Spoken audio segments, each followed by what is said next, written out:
What's up, peoples? Let's get some light.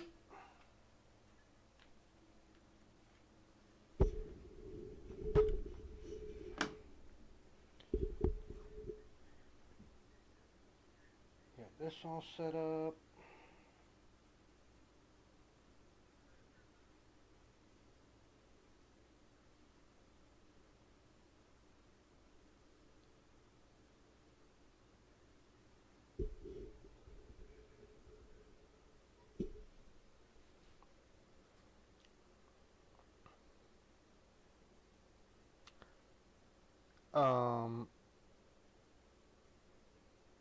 I have no clue what you mean by that pose. I have to admit, I don't know what you're talking about.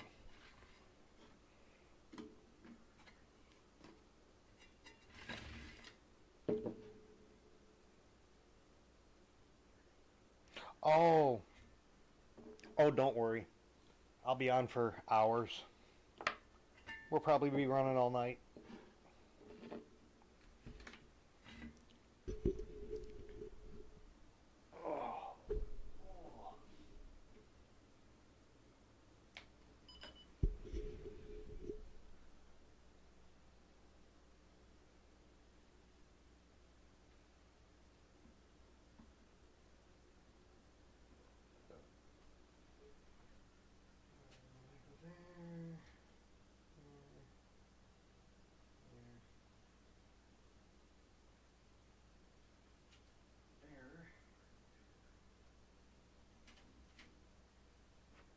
And there.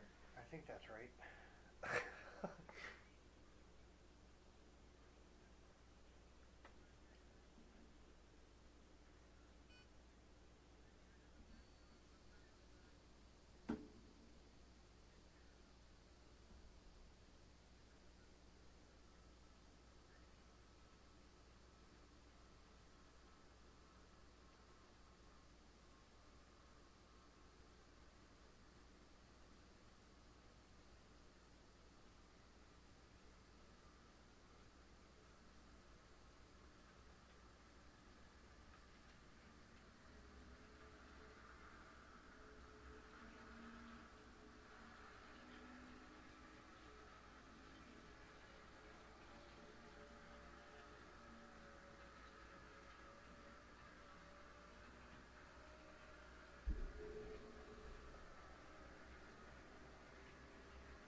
Well, make sure you're driving and not looking at a screen.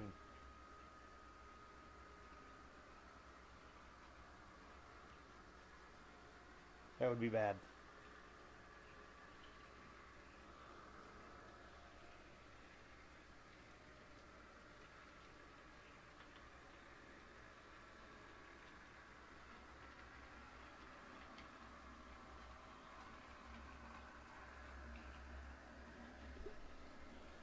Okay, that goes like that. That's there, that's there, that's there. This goes like that. That's there.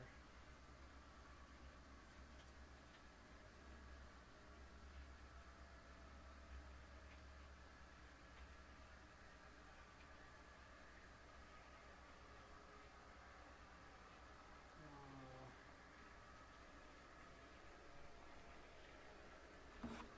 5012.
Noah, Johnny, Robert, what's up?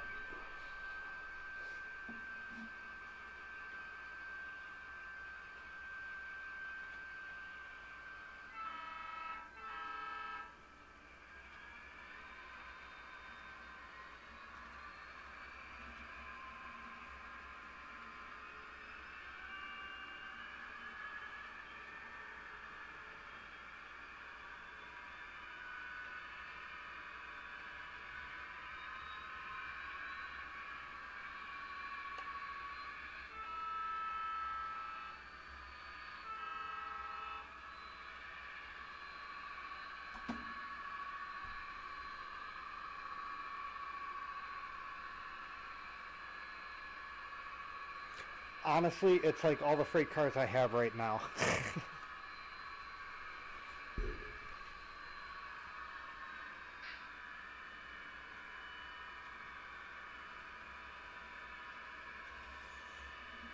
I just started all this in December.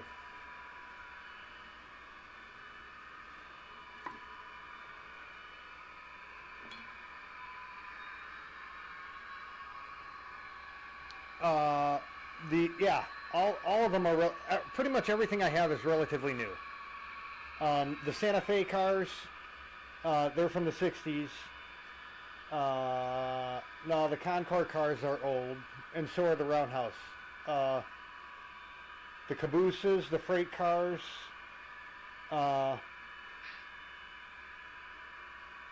and pretty much all the running locomotives except for the Doodlebug are new.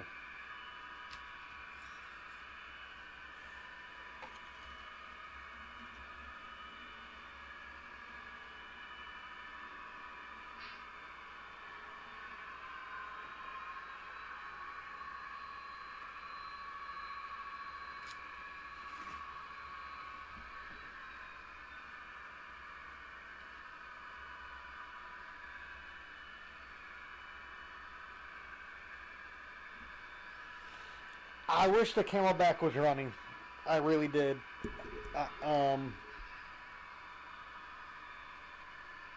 Maybe eventually I'll get one. I don't know. I know where I can get them.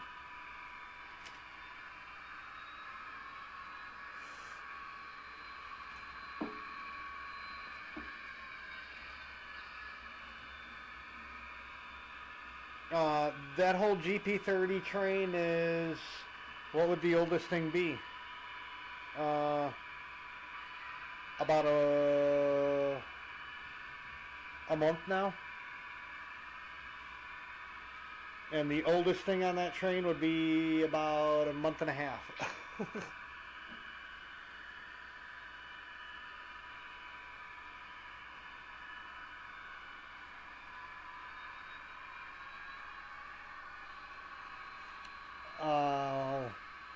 It would be an Illinois Terminal Athern caboose.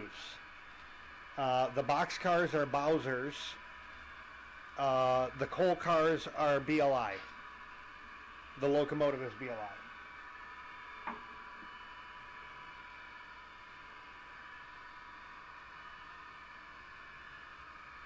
Oh, I plan on getting a lot of more caboose.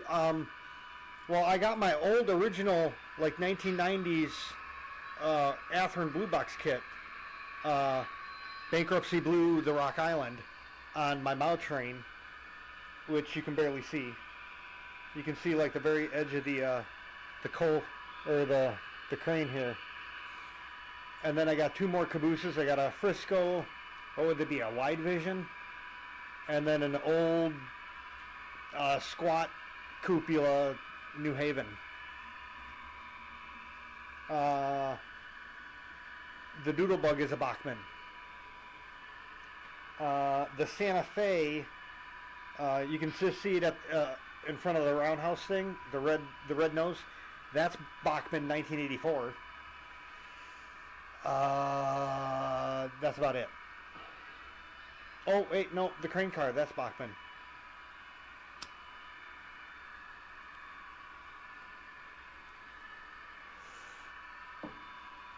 And of course, the locomotive in my profile picture is a Bachmann.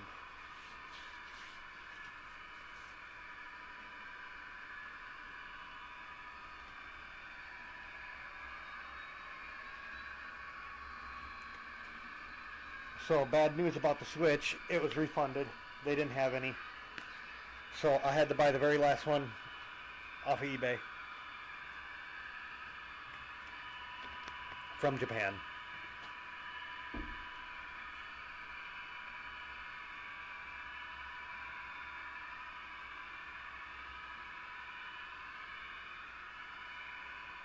Oh, it runs. One, it's DC, and two, it honestly hasn't been run in 5 years. It's really bad. I always had a problem with pickup on that thing also.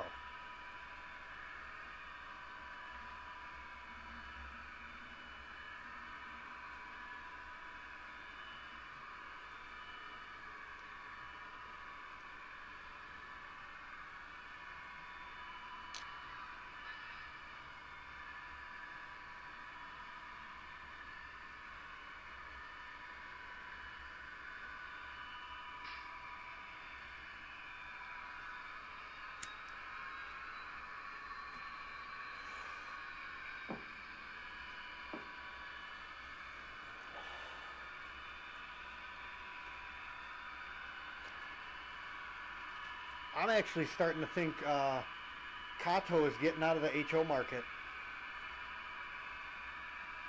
You would not believe the amount of Kato track out there that's quote unquote back ordered slash discontinued. These switches I'm looking for are discontinued.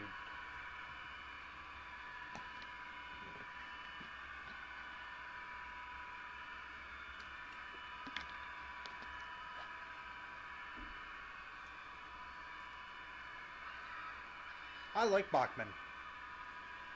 Except, well, I shouldn't say I like Bachman. I liked past tense Bachman. They got too big for their britches. They think they're BLI or Riverossi, and they're not.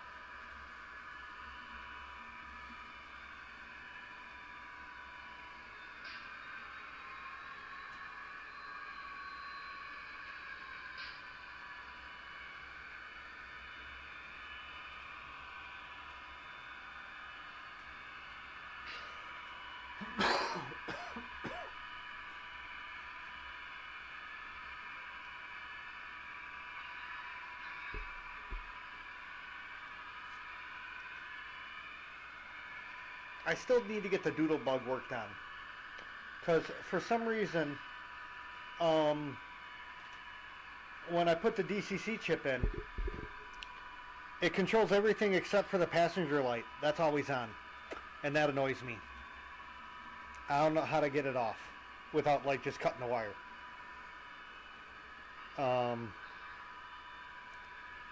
Eventually I'm going to have that worked on. And possibly put sound in it. Depending on how much that is.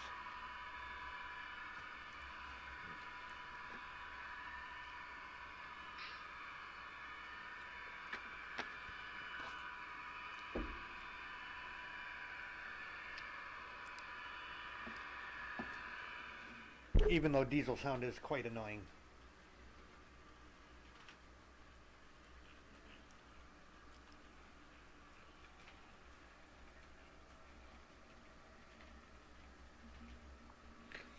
I would love to get into the 3D printing. One, I have no clue. I've heard some horror stories about 3D printers. And the fact that you got to design the shit yourself. I'm not teaching myself how to design stuff. I've been trying to have a building 3D printed, and yeah, so far no go.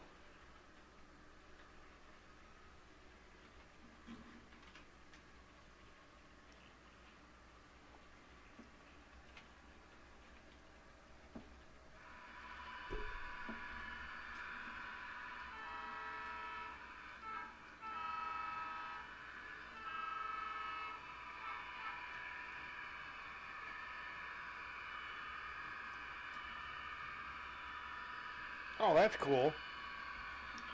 Um, you know, if you like kit bashing, I was on BLI's website this morning, as I always do, and in their, uh, yeah, I'm pretty sure it was under the refurbished shop. All the way at the outlet store, click it, the little menu comes out, and refurbish shop. For $29.99, it's a 2-pound grab bag. Shells, frames, trucks, detail parts, blah blah blah blah blah. Great for kit bashing. And that's something about it. They're going to be shipping after their garage sale event on June 7th.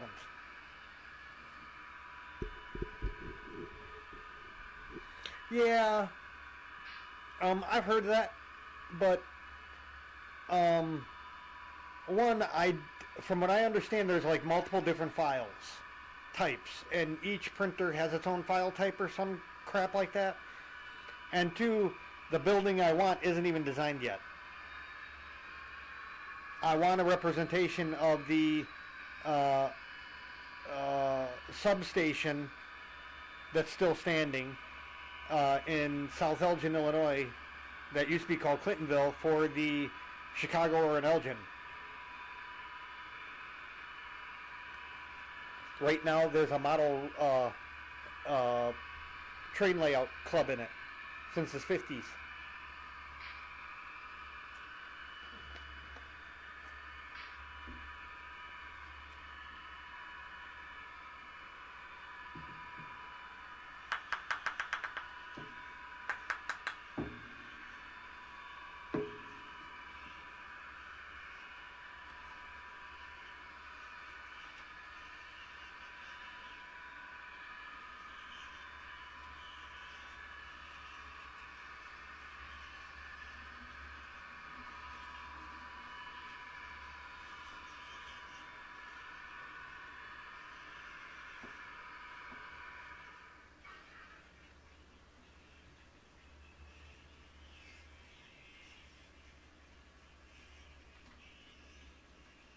Well, that's not a good sound.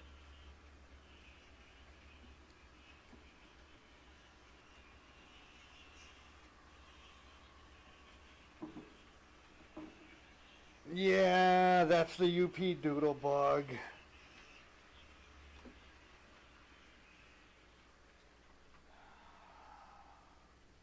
Mother puss bucket.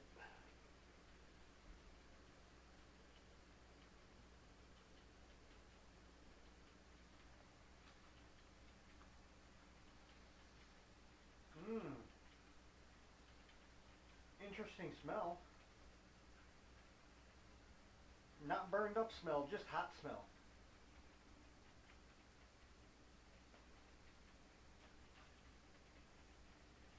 That's an old ass engine though. That's super old. That was the first generation of DCC ready doodlebugs. That still has the articulated coupler on the back, which they don't do anymore. Um,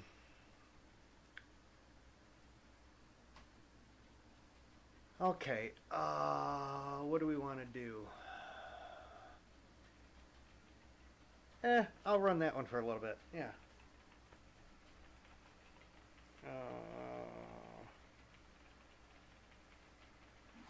I gotta go this left, right, and forget about this guy. Oh, I don't want to do that.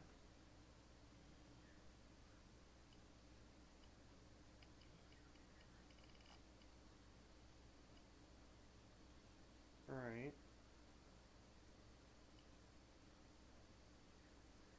Yeah.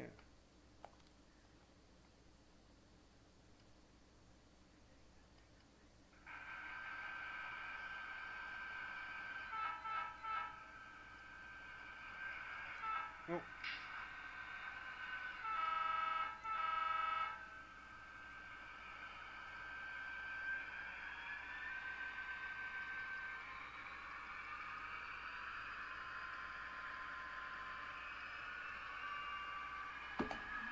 Okay, and this one's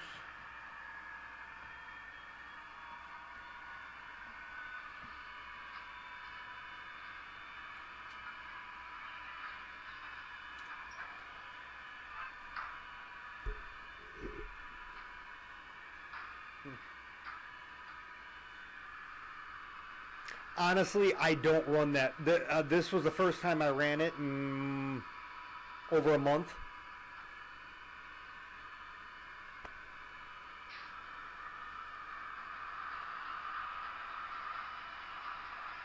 I bought it for $30. I mean, it was never a good loco. I was hoping it would be a good loco, but for $30, I wasn't counting on it.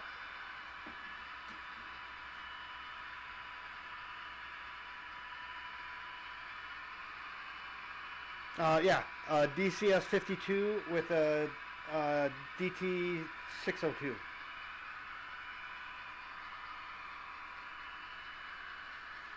I tried doing the control two trains on the two different tracks with the same controller, and I just did not like it.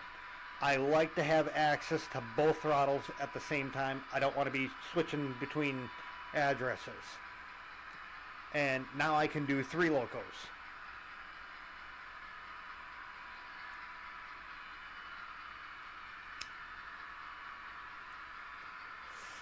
Wait a minute. Is it the doodlebug or the fact that it was a UP?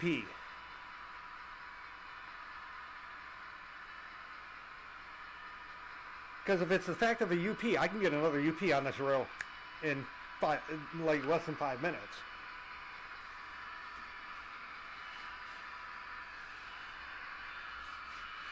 Remember, I got an FEF.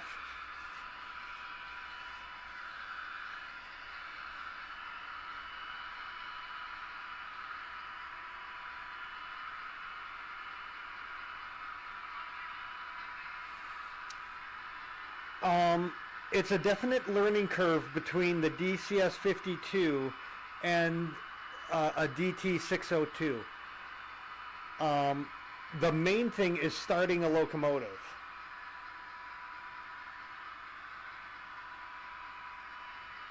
Where the DCS 52, you usually got to turn that knob a little bit before you can even get to 1%. The DT 602, as soon as you click it, it goes to 1%.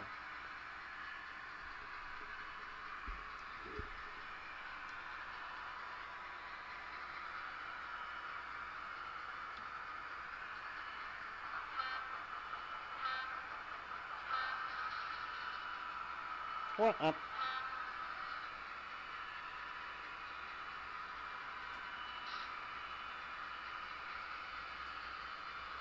What's going on here?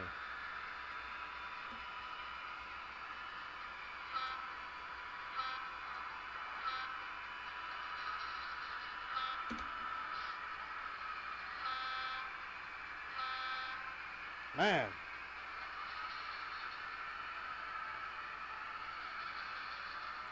I guess it's been a while.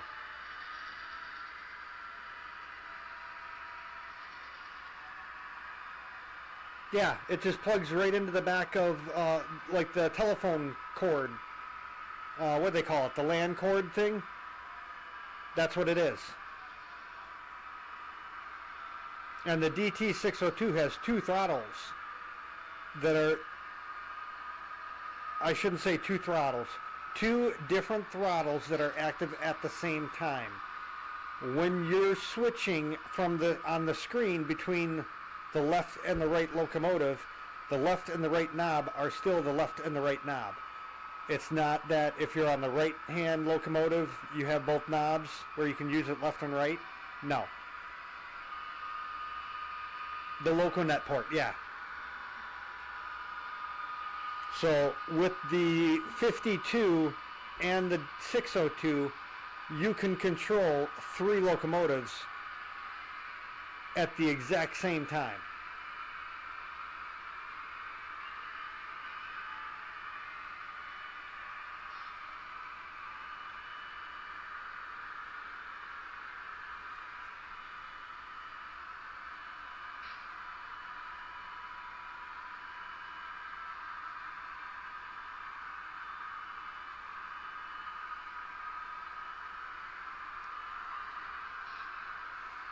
And I'm sure there's a way to hook,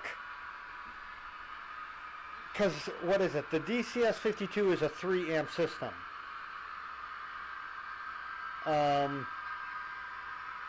So even with the 602, you're still a 3 amp system. You can get like the 5 amp system and plug it all together. I'm not sure quite how to. I think you would just be then, you wouldn't be using the power from the DCS52 itself. It would be from the external box or something. I'm not sure.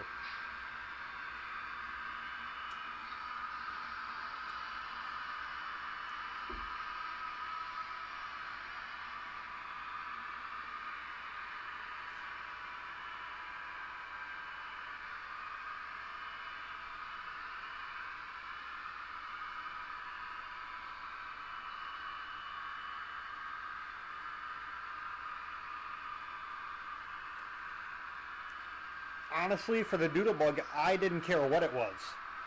The fact that it was 30 bucks. And I had to put another 50 into it. Actually, no. It was $50 in wheels. Because it had a broken gear. So I had to buy new axles and all that stuff for it from Northwest Shortline.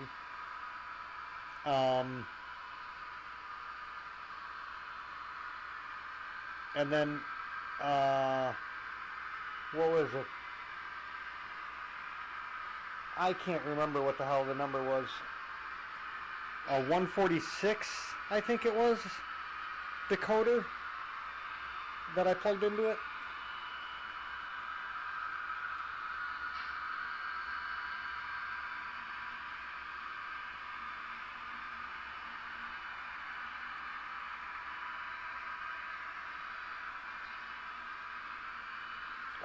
There's only one DCS52, and I'm pretty sure they're all 3 amp.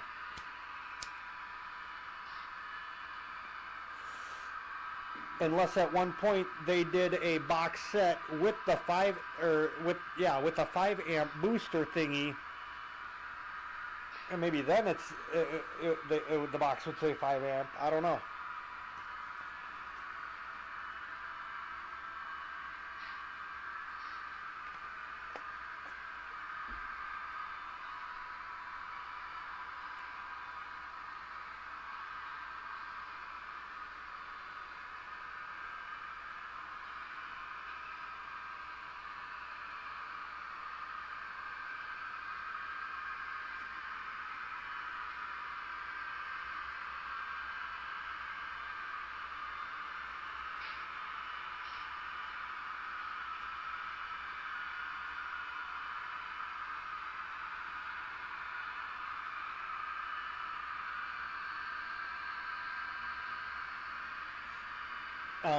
Yeah, the DCS 50 and then the DCS 51.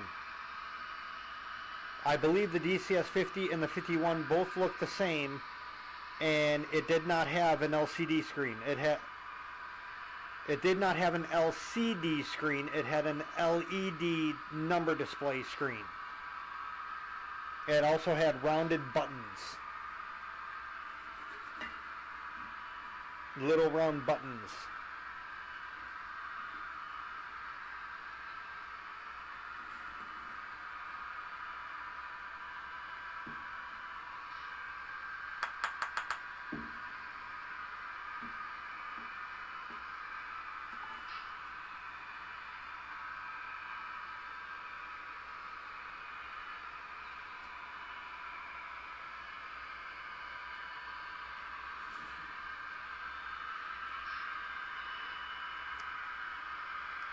So I'm getting stoked about my Shay. The one BLI was demoing was the exact version I'm buying. The CO number 7, or CNO number 7. In the, what they call the demo unit factory paint, which is a gray boiler and cylinders and stuff.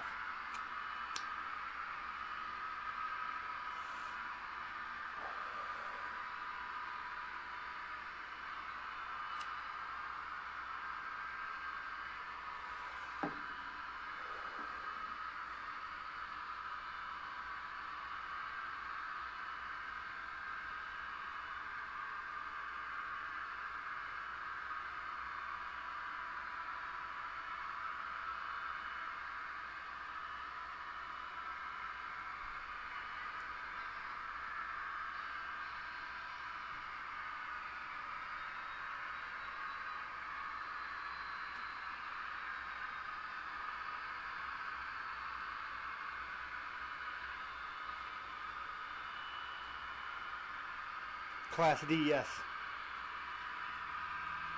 I ordered it.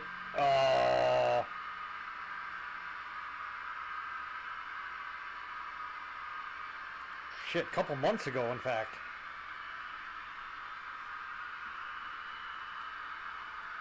I ordered that right after I got the Blue Goose, pretty much. But it was before the FEF. So there's that, like, I think it was like the 1 week span there.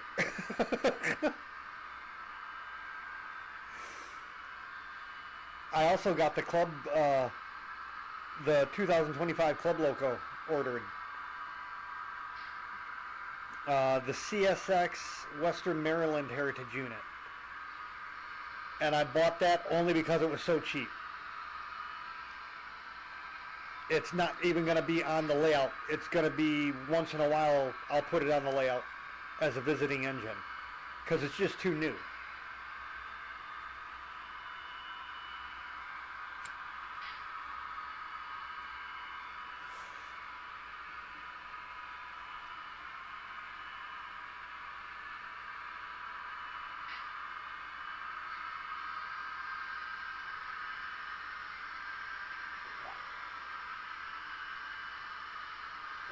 Well, the Shay is coming out October-ish of this year.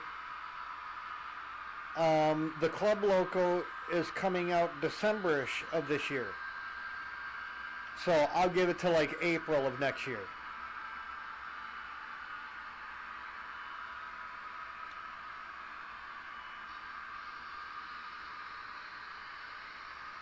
And it sucks because I've been thinking about it.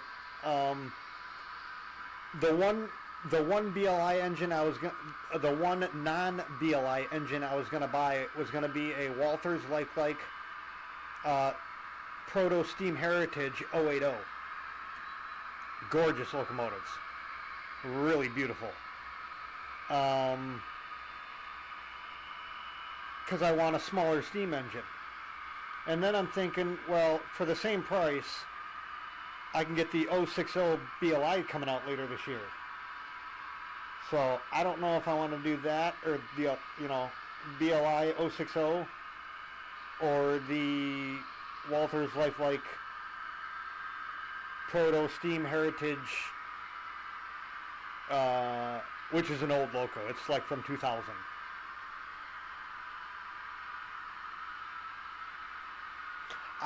Honestly, everything I have on here except the Doodlebug is BLI.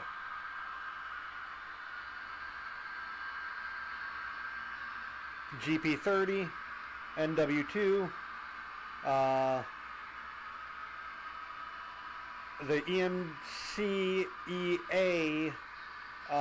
needs a decoder upgrade.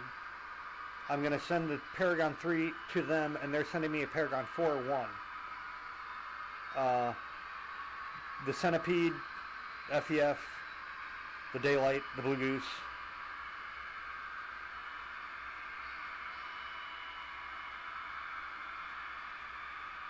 You can see all detailed, I've done a detailed video of each one where I try to get nice close-up pictures with good lighting so you can see the detail and all that.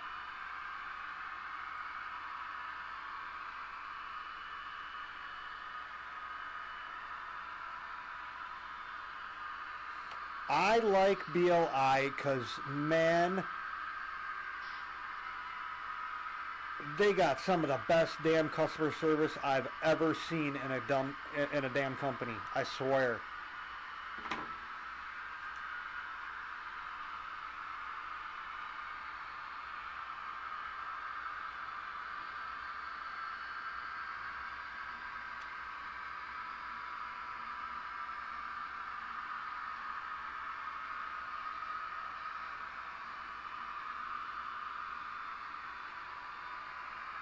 The fantasy Greyhound scheme of what? Because if it was an FEF, they did do a Greyhound scheme on that.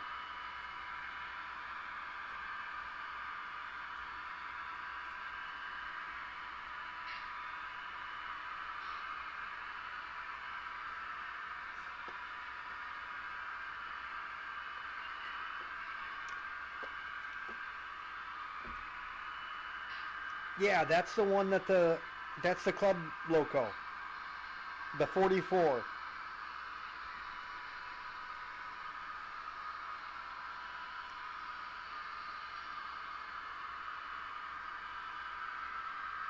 Honestly, I never really liked diesels.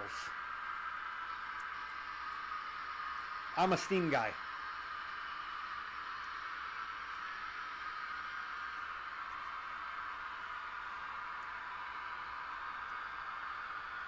But being that this layout is based on a museum, I'm getting both.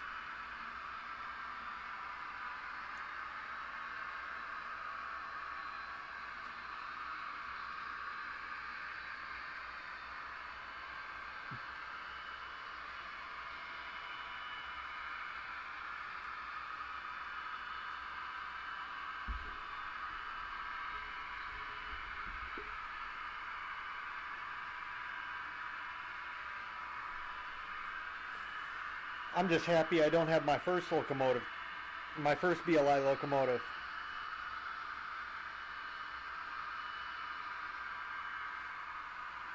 Well, my very first BLI locomotive was years ago. Can't remember if it was a Paragon 2 or a Paragon 3 at the end of that Paragon series.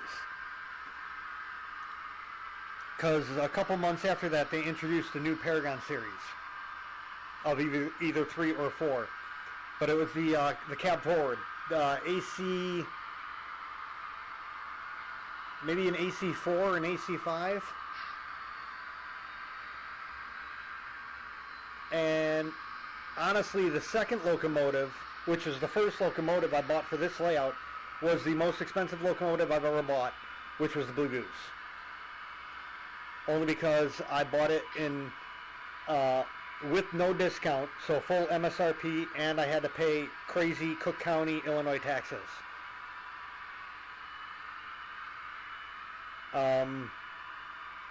Since then, the FEF was the second one.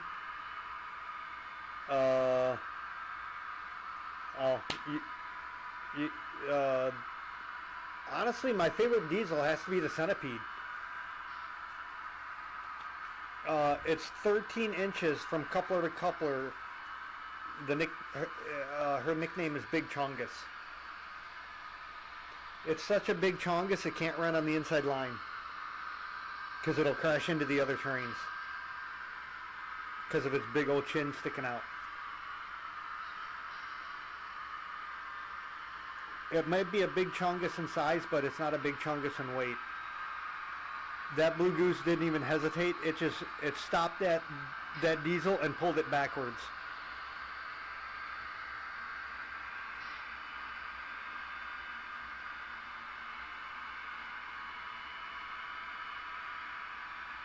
What happened was the nose was sticking out and it caught the car. It didn't derail the car either. It just pulled the whole locomotive and its train backwards. And that's when I made the rule that Big Chungus over there is an outside loop only. At least for now. I haven't tested it now that I spaced the track out. I never used to check my track spacing. I do now. It was actually on stream. That happened on stream, right in front of the camera. The Centipede was here rounding the corner. The Blue Goose was here rounding this corner going that way with the Blue Goose cars. The nose of the Centipede caught in the window well of one of the cars, and it was like a jackhammer, and the Blue Goose didn't even... It was like a mosquito bite to the Blue Goose. It just kept on going. With its train, pulling the whole Centipede along with its train backwards on the other line. It was the craziest damn thing I've ever seen. One, I'm shocked that the old AHM car did not pop off the rail.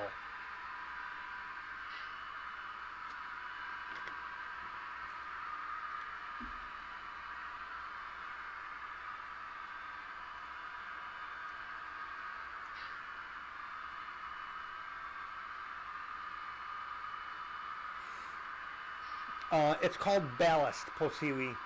It's the rocks.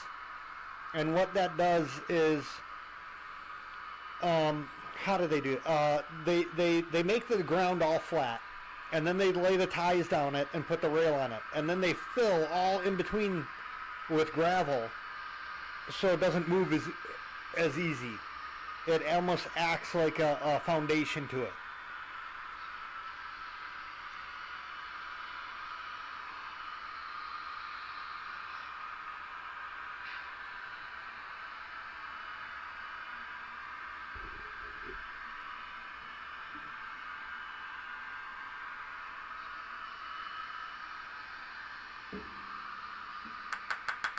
Posiwi is not a trained person. They're from the fish stuff that I used to do. They're fish peoples.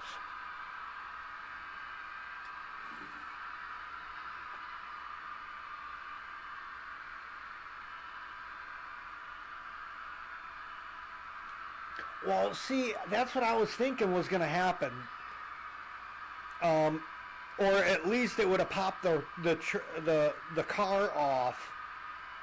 The Blue Goose would have kept going, and you know the Centipede would have pushed the cars backward. I couldn't believe it. And the fact that that Blue Goose, which is a 464, I mean, granted, it's a brass locomotive. It's heavy. It's like one of the heaviest locomotives I've ever had. It is known to pull 120 cars, I think is the record right now.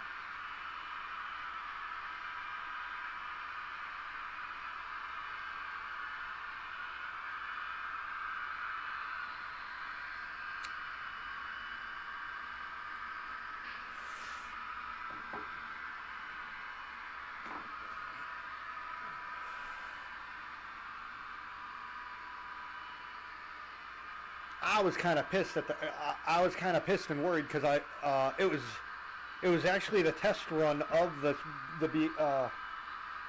Centipede. It was the first day it was on the rails, and that happened. Oh wait, no, it was the second time it was on the rails.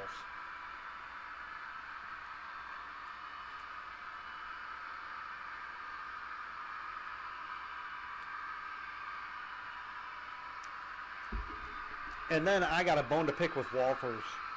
They done pissed me off now. I saw a beautiful, dirt cheap, $80, dirt cheap Walters flag mural baggage car, the excursion one. I was so gonna buy it until I found out it was a 24-inch radius minimum.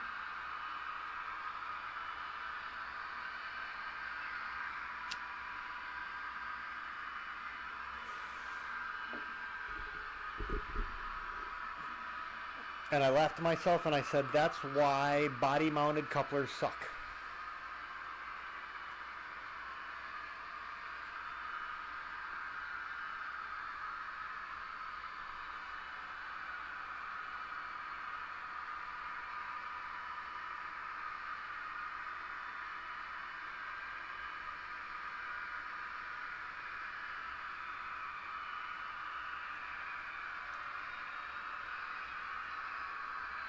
I need to get 2 more sets of those couplers. That's what I need to do. Next time I'm out in the Fox Valley, I gotta stop by B&G Trains.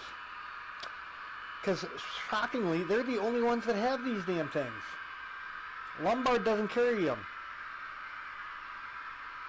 Because they're for old cars. I'm like, seriously? People don't come here with old cars? Okay. I mean, that's grand. I'd rather spend $40 on a car than 100.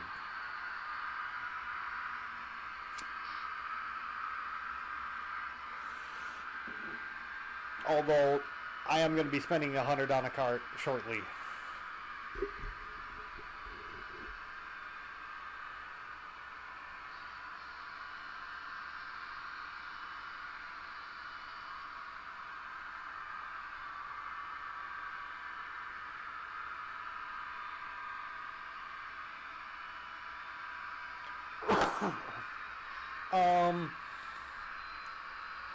The only Athearn I have ever dealt with is the old blue boxes.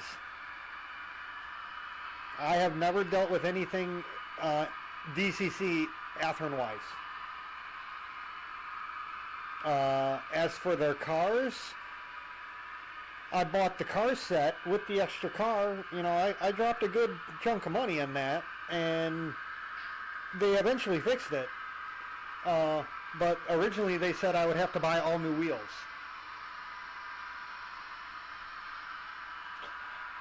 No, I'm not getting the Kenneth car. I'm getting the power car.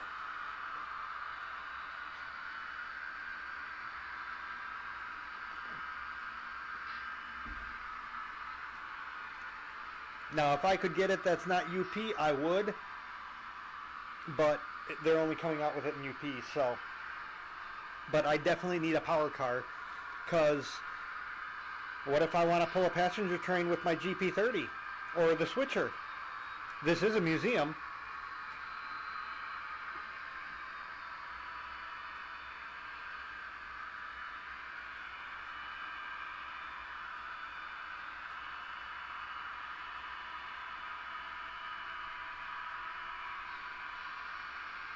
Actually, I'm not spending 100. That's like 150. No, 130 for the power car, because that is DCC sound.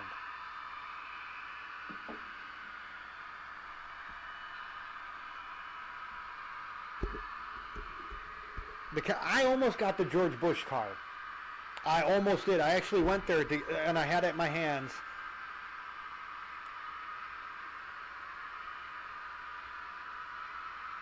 But I ended up getting a bunch of, what did I get? Oh, the cabooses. I got a bunch of cabooses instead.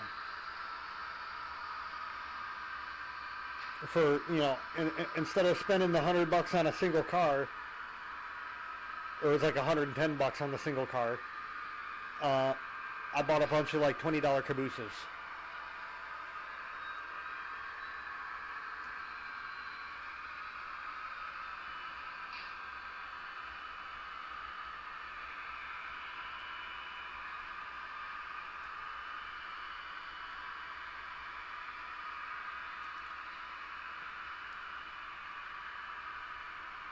I'm actually going to be redoing the whole inside shortly.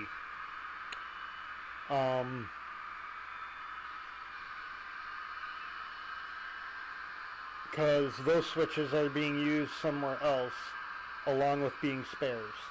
Because, like I said, I think Kato's getting out of HO.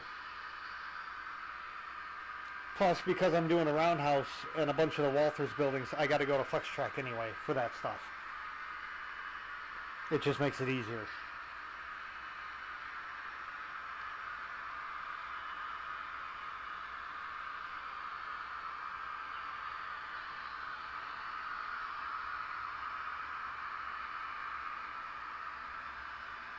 Wait, you got 3 power cars?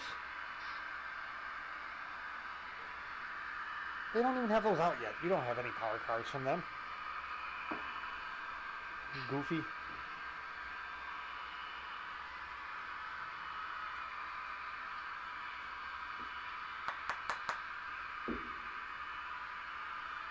Oh.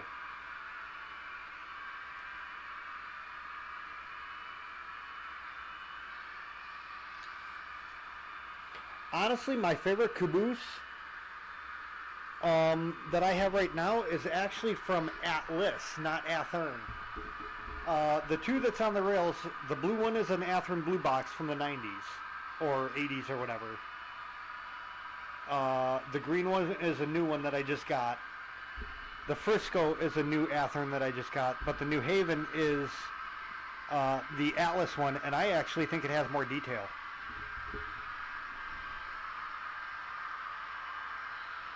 For one, all the railings are separately applied. The Athearns aren't, they're painted on.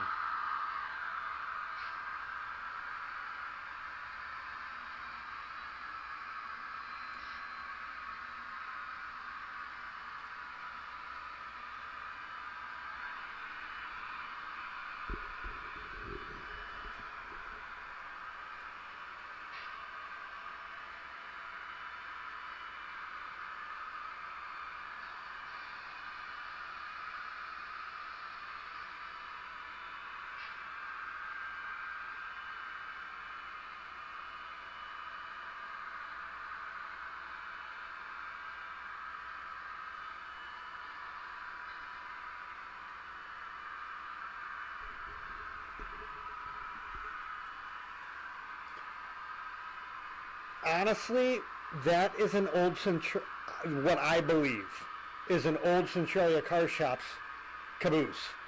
The New Haven that Atlas has is an old Centralia Car Shop. Now, Centralia Car Shop was like the best place, one of the best places to get great looking cabooses. Another one is one that I have off camera. I bought it. And the Centralia Car Shops were kits. You had to put all the details, the grab irons and stuff on it. And the first grab iron part I went to go put on for the roof sprung off into nowhere, and I said, screw it.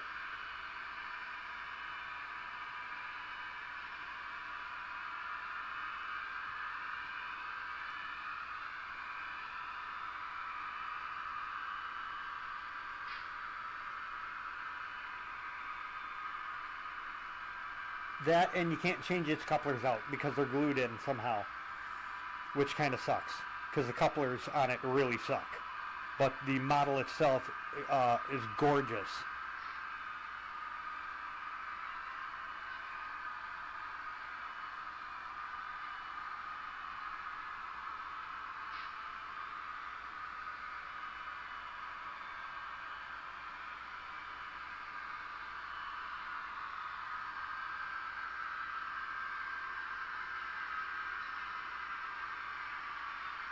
Honestly, a brush for the springs and brushes are big compared to some of these things. Because what it is it was a roof like that New Haven. It had a railing all around it. And what it was one of the standoffs. So it was literally just a little ring. And it flew off into nowhere, which means I can't put the top on, which means I'm not even going to bother putting the rest of it on. Eventually, someday, I'll find one that has, which was a later version, which had all that put onto it.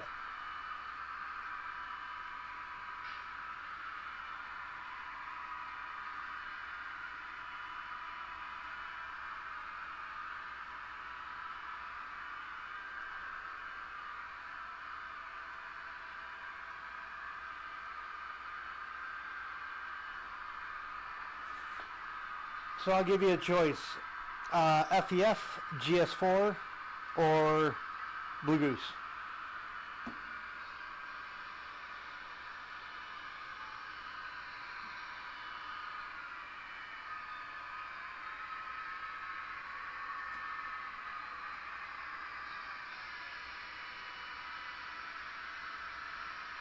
Because we got to get a steam running here. FEF?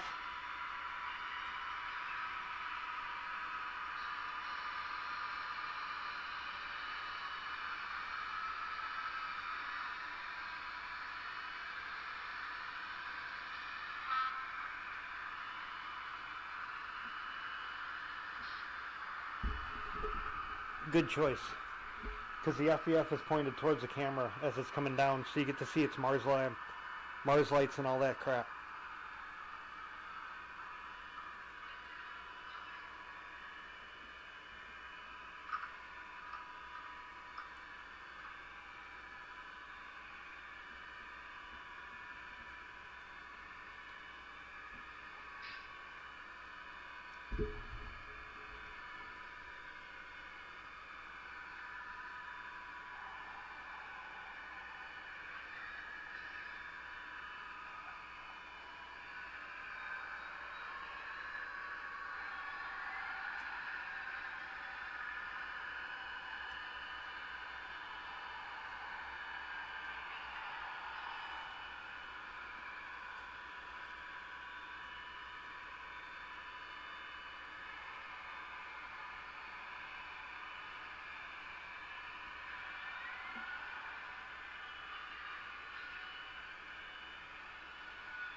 Alrighty.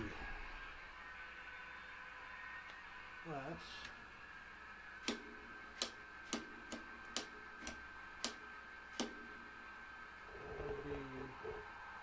right? Yeah.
Okay, I will be right back. I gotta feed the dog.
Alrighty.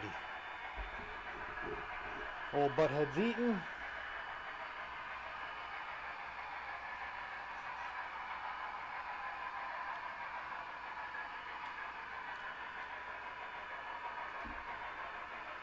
Once I let him out and get done with him, I'll smoke up the FEF for you.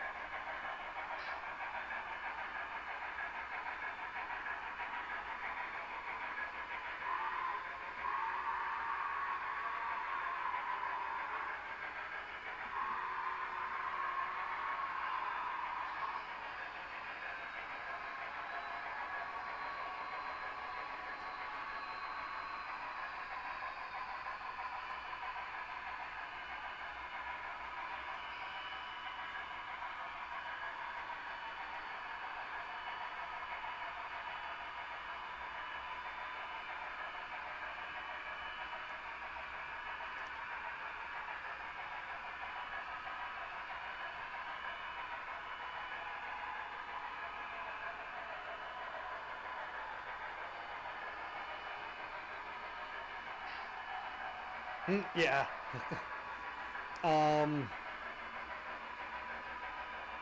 Honestly, I've never had to. I mean, I've run smoke before, and I run heavy smoke on my on these units.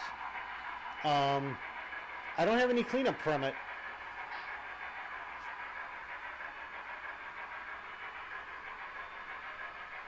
But I only run it once in a while.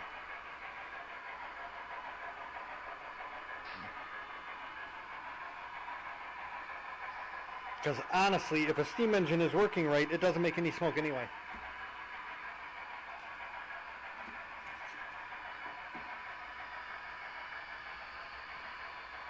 The only time it makes smoke is if you're burning too much.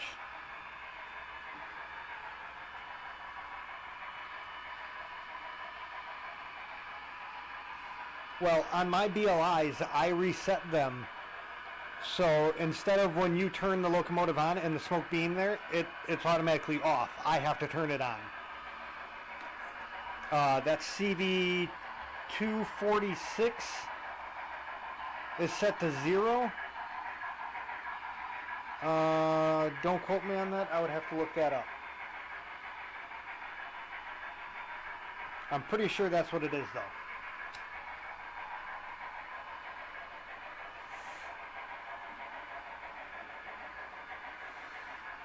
I will never very rarely would I ever hard switch them off.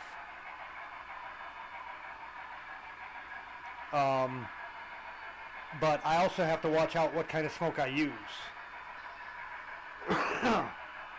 Because every once in a while, someone on oxygen comes here. So I cannot use a petroleum-based smoke.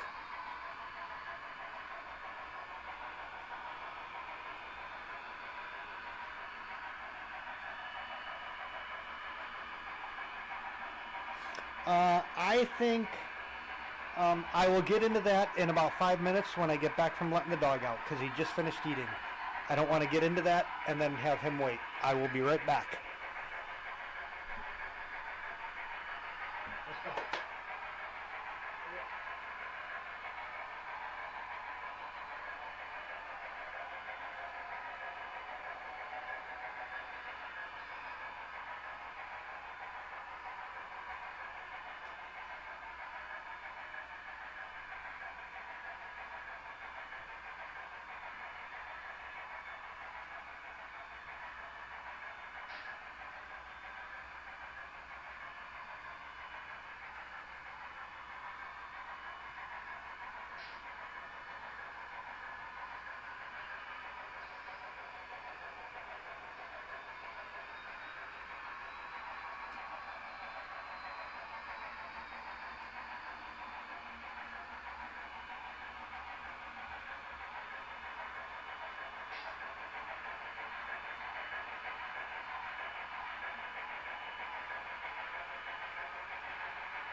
Okay, sorry about that.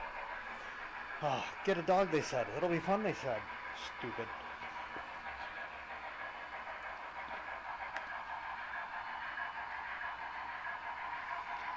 I actually think Kato is getting out of the HO market. For the past year, the Kato Unitrack has been being sold out everywhere and is on back order for a lot of stuff. And I just found out from this whole switch thing that I've been trying to get, when the last company that I bought it from said, sorry, we were, our stock was off, and they said it was actually discontinued. So that, according to them, the two 861 and the two, what would that be, the opposite, the two 860, are discontinued now.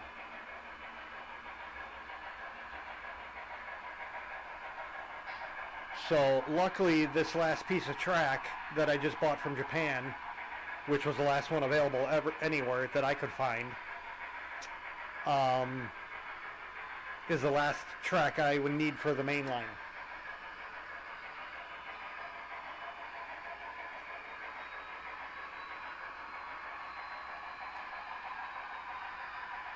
Yeah, N-Scale, they're still into it, but HO, like I said, over the past years, I've been seeing stuff that has been back ordered for over about a year now.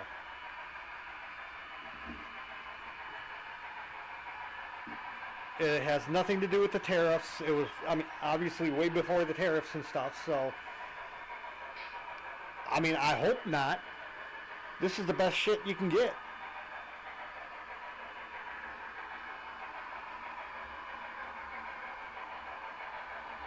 I mean, granted, everything on the inside is going to be flex track anyway, because that's where all my Walthers buildings are going to be, and they're made to work with the Walthers or the Atlas flex track or whatever it is.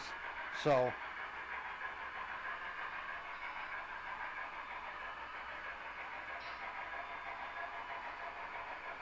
I bought the last one and I paid $100 for it. At least the two 861.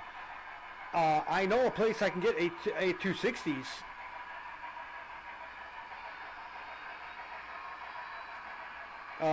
If you want, go into my YouTube under the About, send me an email.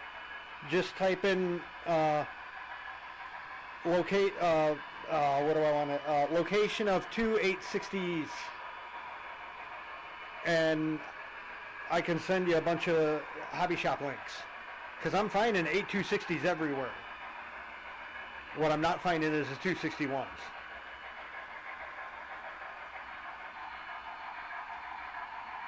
The 260s are the left hand, the 261s are the right hand.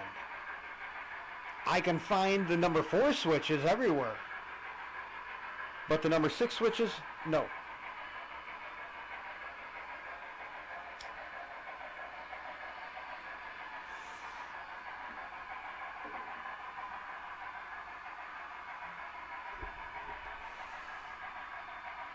Well, I fell in love with Unitrack when I did the N scale.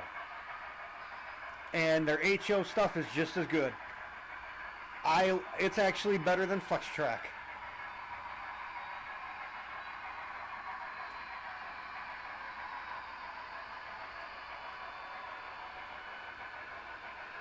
I have never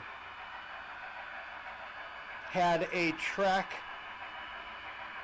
caused derailment. I've had a me caused derailment. Me not flipping a switch the right way, so on and so forth. But I've never had a derailment on Unitrack in N scale or HO.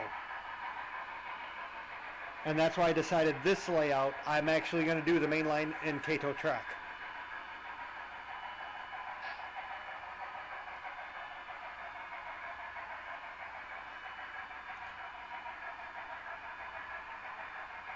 Everything that you see on the inside from roughly here is going to get replaced. Because, again, that's where the roundhouse and the turntable, the diesel house, the railroad shop, all those buildings are going.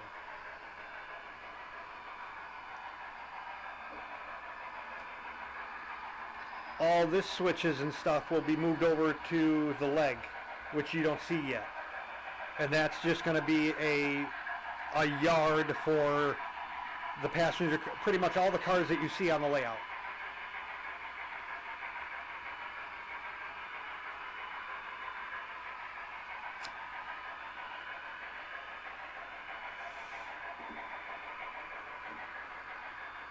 I will give you this, you can do more with, how do I say it? You can do more by not using Kato Unitrack than you can with using Kato Unitrack. Like I did, the last layout I had on here was Flex Track in HO. And I was able to put a switch into into a curve and have my crossovers right here.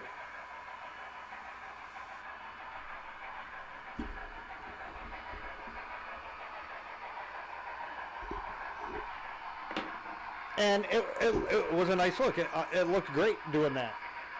It was also a pain in the ass doing that.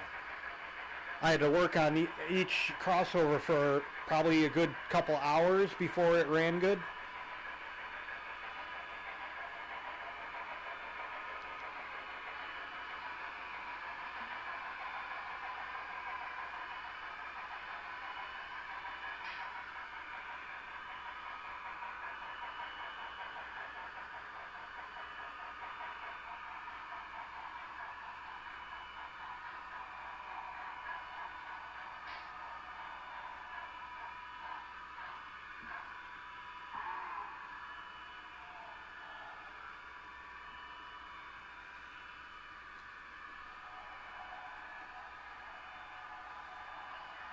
Imagine a station over there, because in a couple months there will be.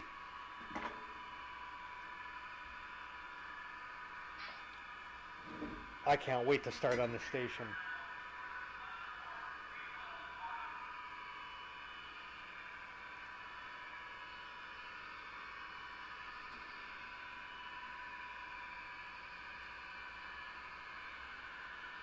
In N scale? Yeah, I got a bunch of them in a drawer. I have like 8 of them.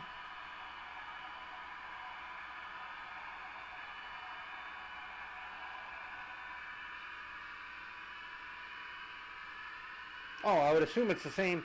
Honestly, you can do it with a regular piece too. It's not that hard. It doesn't really look right, but it's not that hard. You just pop off the Unitrack and it's bare. What makes Unitrack is not just the ballast and stuff, it's the actual connectors. Pop the connectors off, put a regular one, 2 regular ones on there, and you can go right to FlexTrack. This layout is 54 inches by 121 inches, which is roughly 4.5 feet by 10 foot 1 inch, because I go wall to wall. I ended up going, throwing in that extra inch instead of having a gap. And then I got a 3x4 leg. This layout was originally designed for N scale, which is why the leg is 3x4. I was able to do a loop on that. But it'll be my car yard in the future.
Yes, it just got too small.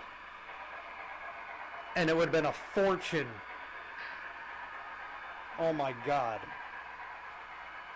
Because again, that was, it was, the N scale was a town and a railroad museum.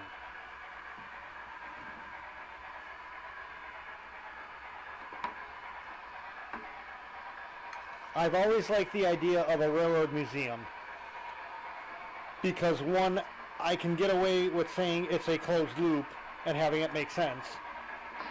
And 2, it enables me to go, oh, I like that, so I'm going to buy it. I don't have to stick with Santa Fe or Southern Pacific or Union Pacific. I get whatever.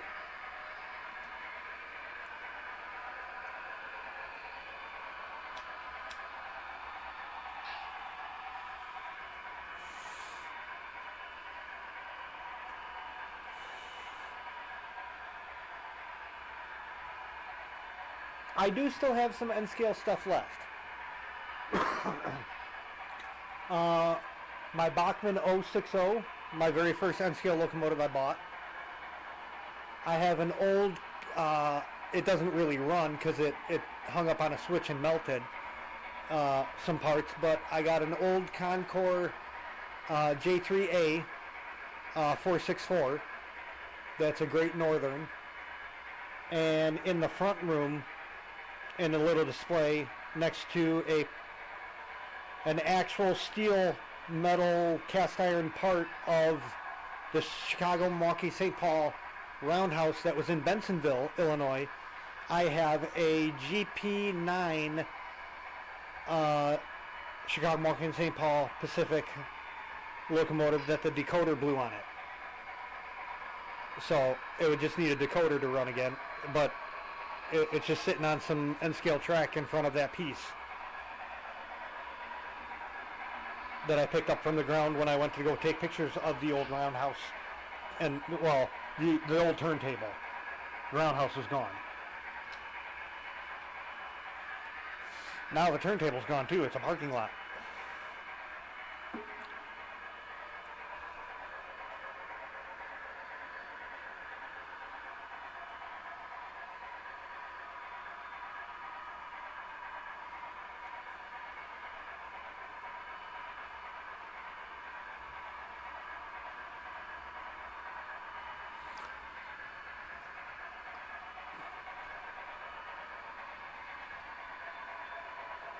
I would be doing N-scale also, but through unfortunate events, I lost a bunch of my N-scale stuff. Some of the nicest N-scale stuff I had on a layout that was given away, and yeah, my stuff was given away with it.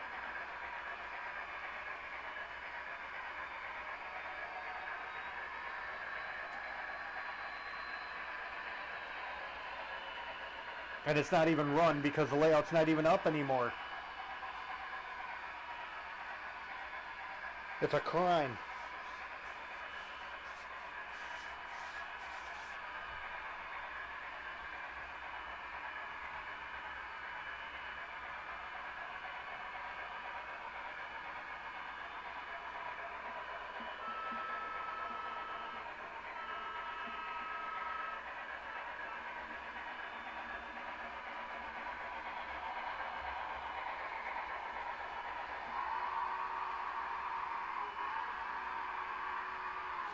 Oh, that's right.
There we go.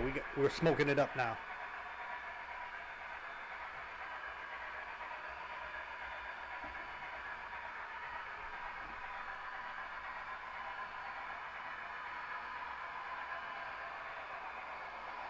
it was always going to be 0.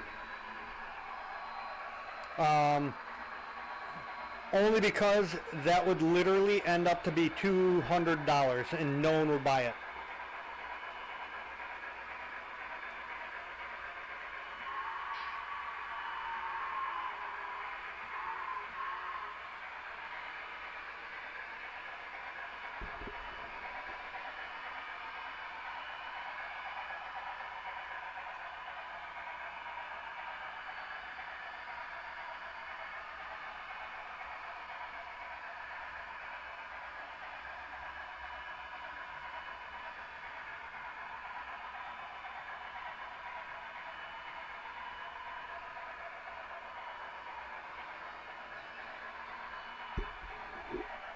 I mean, I would have paid for it.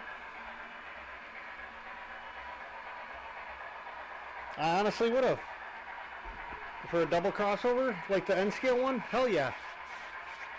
Because I actually, with that, you can make a four-track main line really easy and be able to cross over between all 4 tracks. Because I did it. I did it in N-scale, on my dad's N-scale layout.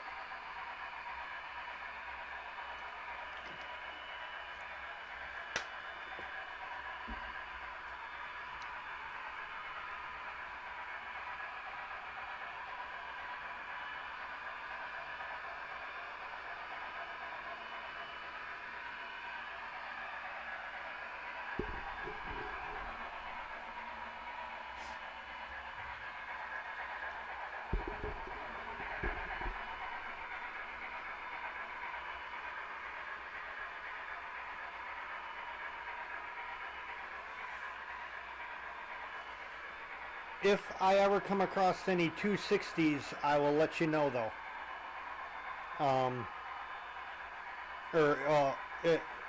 Yeah, send me that email, and I can let you know.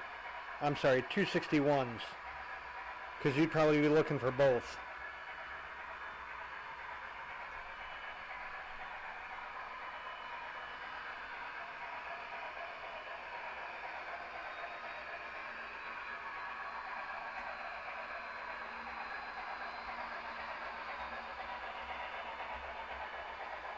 I am so happy I'm so happy I didn't go with 844.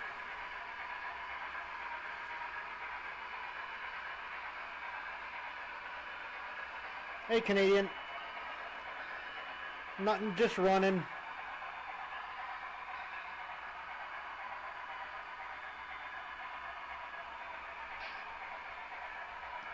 I'm thinking Kato,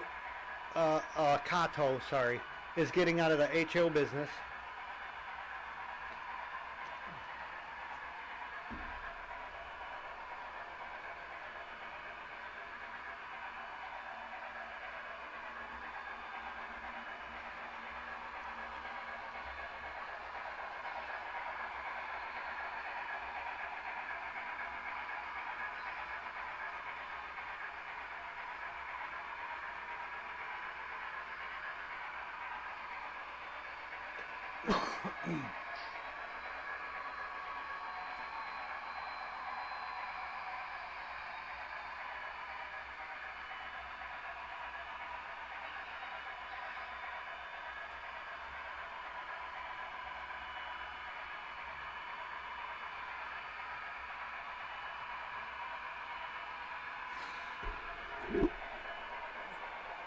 I never had any Kato HO stuff. I had a bunch of the N-scale stuff, and some of it was great, some of it was piles of crap. I got the FEF in N-scale from Kato, very disappointed on that. Then again, it was the first run of it. It was right when they first did it. They maybe have fixed the problems in later runs, I don't know. The F units that they had were rock solid. Same with the E units.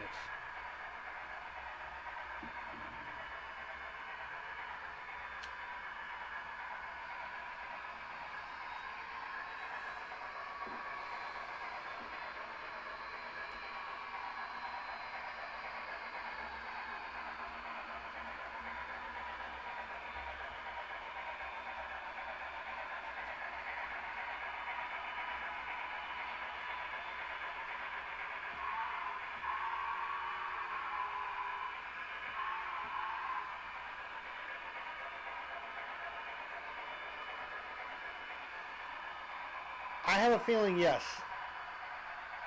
Over the past year, one, they have like next to nothing for HO stock, locomotives and rolling stock. And over the past year, I've seen SKU after SKU after SKU going to back order on the Unitrack. Slowly but surely. And then I found out the other day, 2861 has been discontinued, not just back ordered, which is the number 6 right-hand switch, which I would assume would also cover the left-hand switch and the crossover, which is the HV4.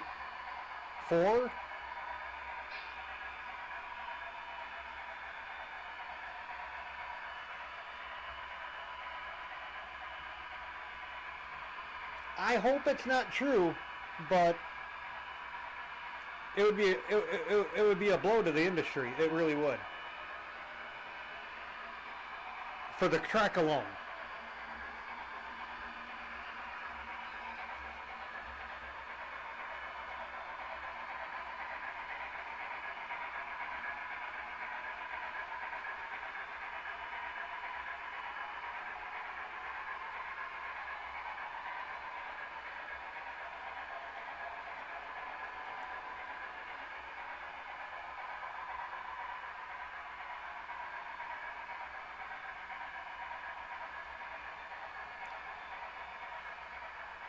There's honestly only one locomotive I ever wanted that Kato did. And it was the Chicago Rapid Transit F40PH or whatever the hell it was. It was like the Metra engines. But it was before it changed the Metra. They were called the Chicago Transit Authority. And they haven't done that since like the 90s. Or no, like the 2000s.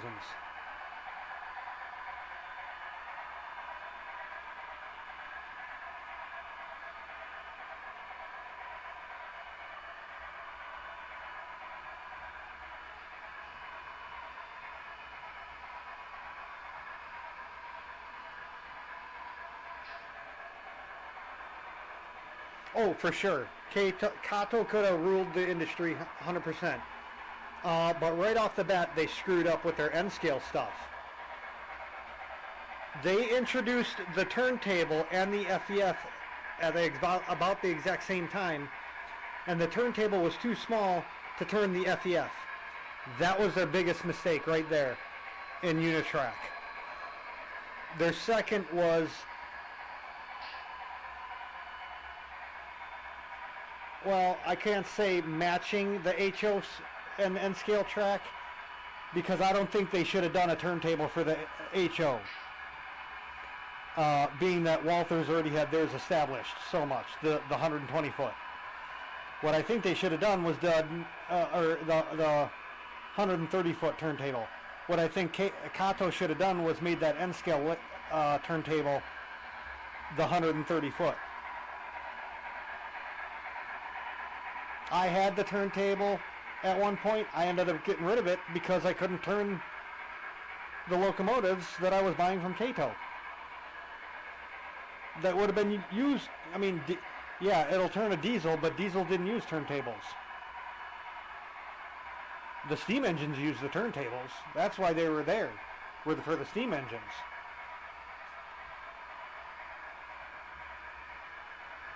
I had whole train, I mean, I had whole, what did I have? The E, it was an E series. E8, E9, something like that. Chicago Northwestern AA set with all the cars they did.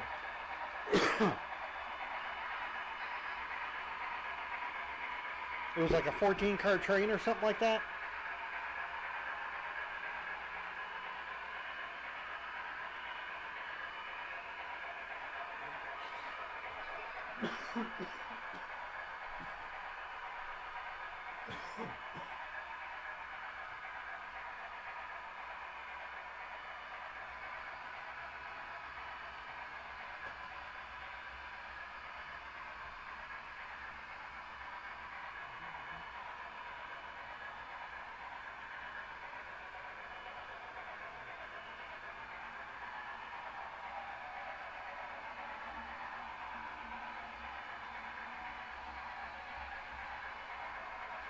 Oh.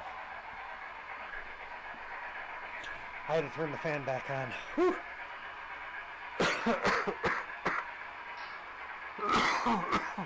Excuse me. It gets smoky.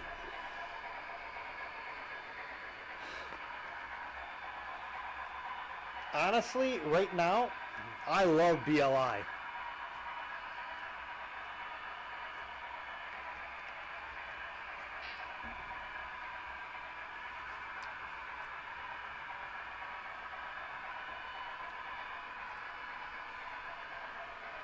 BLI would make me a happy man if they did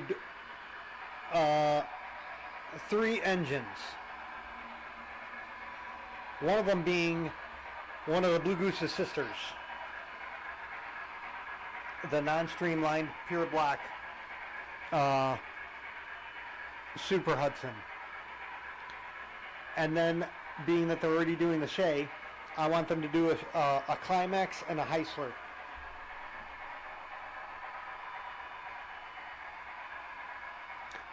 Mostly that is what this layout would be running as passenger.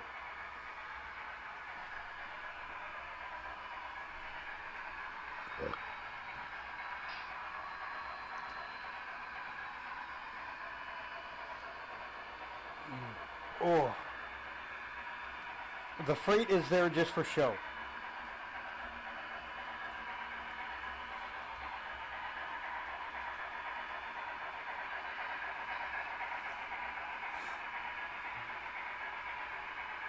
Literally just for show. Again, this is based on a railroad museum.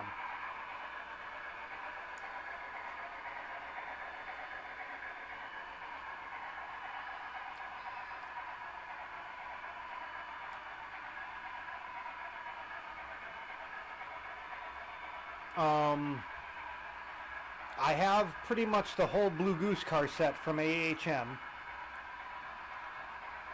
I just need the diner car and the IHC version of the dome car, because that is different than the AHM version.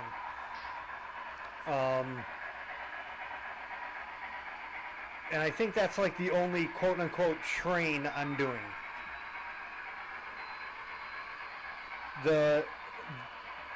I'm also going to do another train that's going to be a mix of Union Pacific, Southern Pacific, Chicago and Alton, Pennsylvania, all that, different stuff.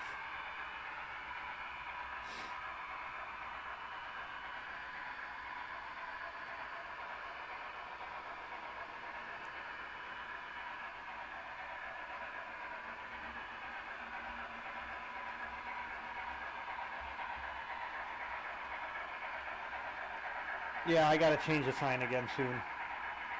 I've been lax. Actually, I haven't streamed much, so the original rules, I was gonna change the sign every stream.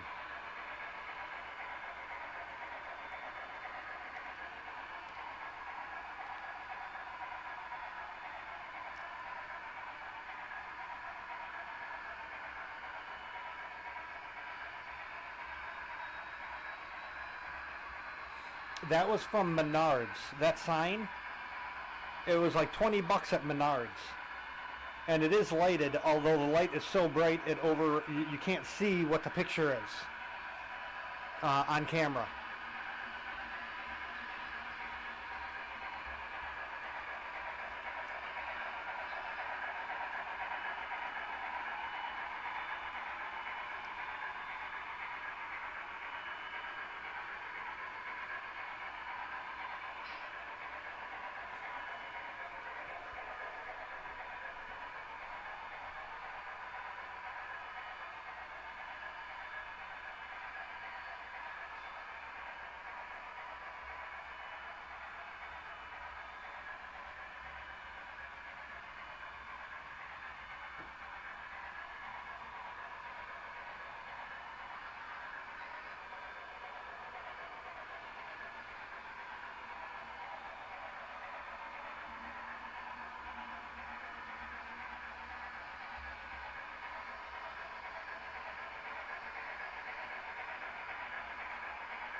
Yeah.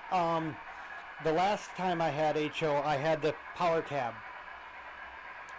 Because that was a half amp more than the DCS at the time, which was either a 50 or 51, I can't remember. I'm pretty sure it was the 50. And I hated that thing. The 52 I love.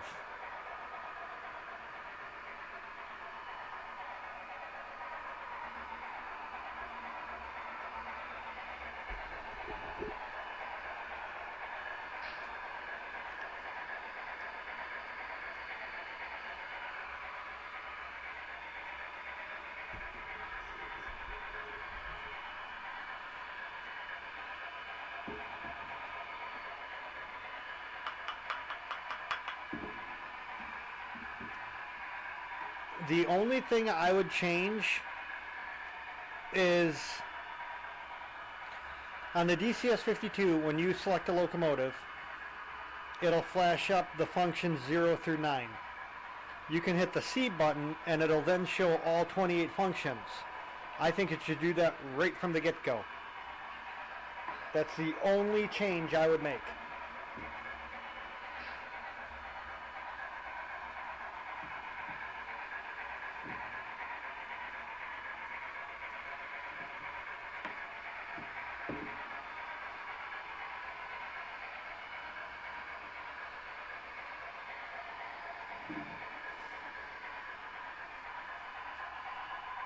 That, and they would come out with a DCS 53, which would be a dual control unit in a base station. Just like the DT 602 is a dual control in a handheld.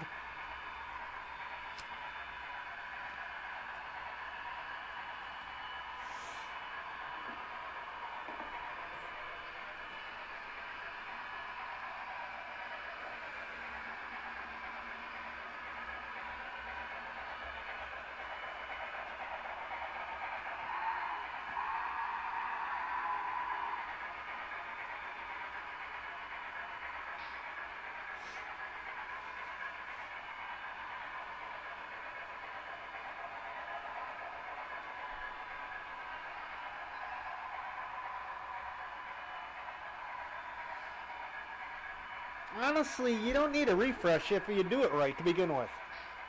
1978, a Troller was the company. Troller was a company. They made DC power supplies. To this day, still one of the best power supplies you can ever get for for HO scale.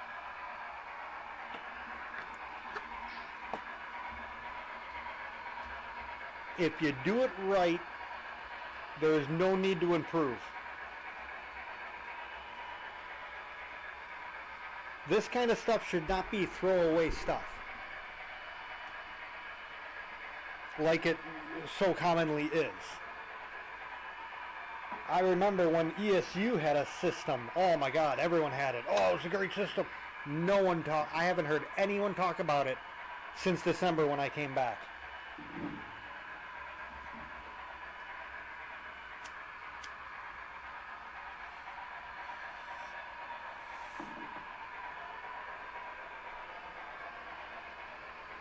Everything I hear now is NCE Power Cab and Digitrax.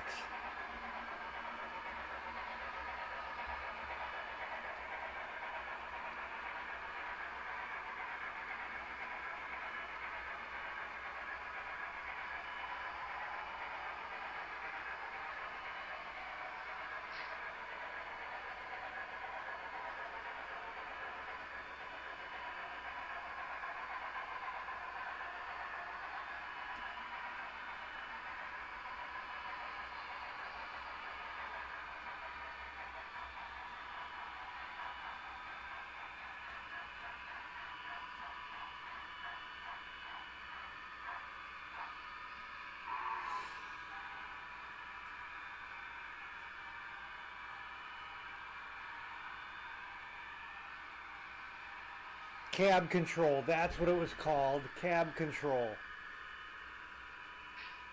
But I mean, back in the day, I remember everyone talking about ECU. Oh, you got to get an ECU. Now, you're like the first person that I've ever heard talk about it.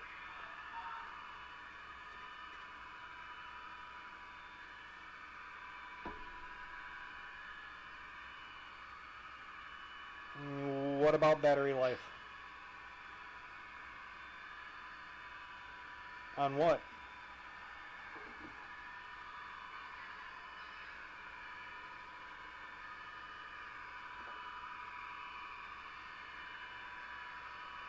The thing I hated about NCE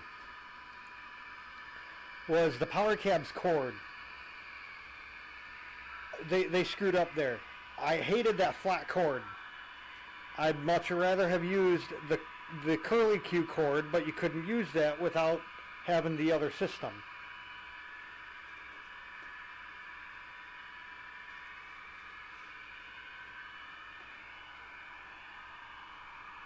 That just might have been the batteries themselves, though.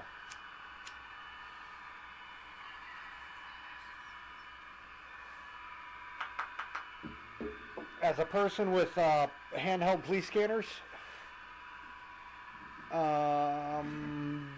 you can definitely buy shitty batteries, and they perform like crap.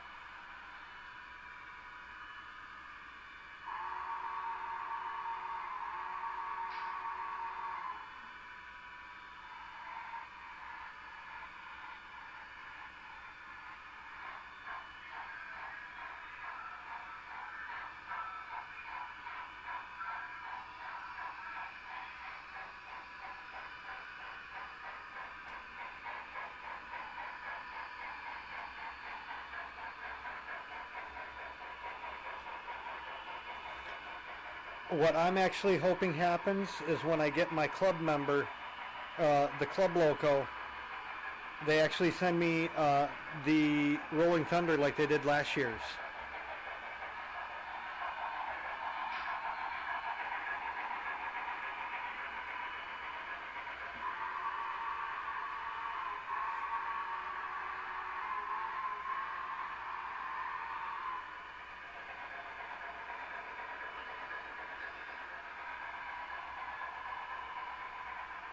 Ah.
I'm actually happy I went with Digitrex over NCE this time.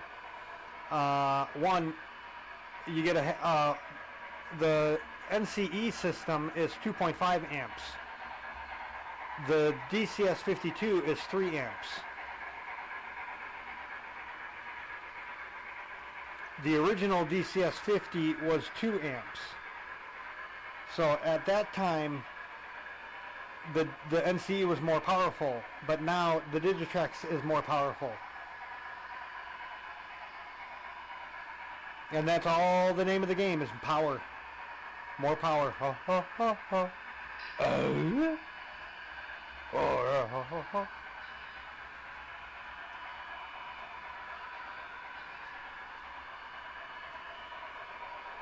I'll give you some night running.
Okay, watch your eyes.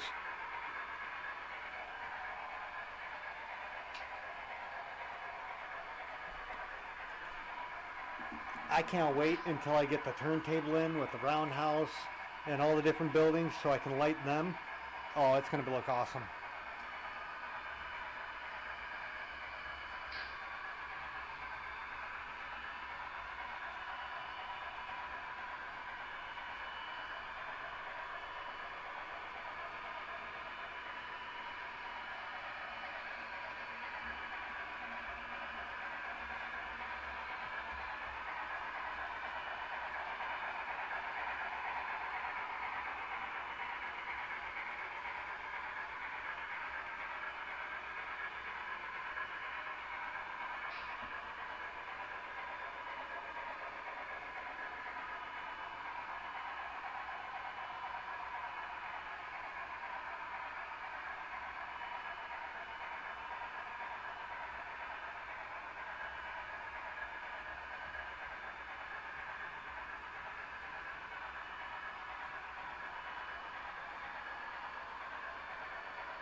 Well, it's nice to have a chair for the layout, so I don't have to sit on the bed. It's not the most comfortable thing.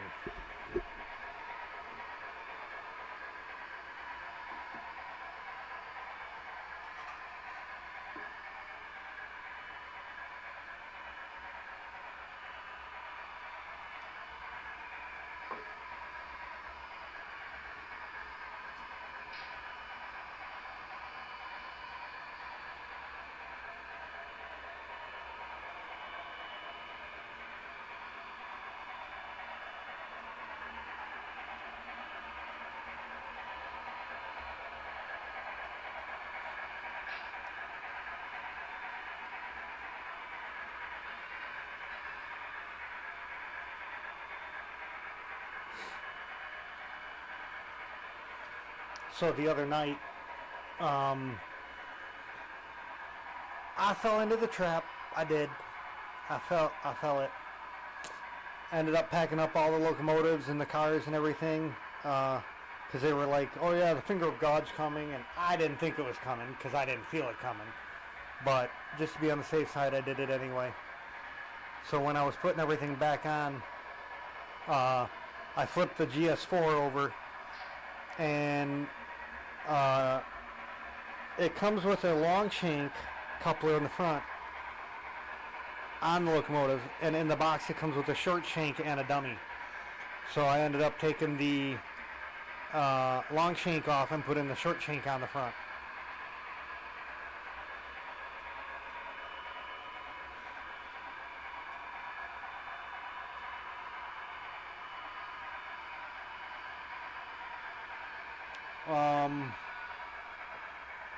The one that's running, it's a BLI FEF2 triple stack,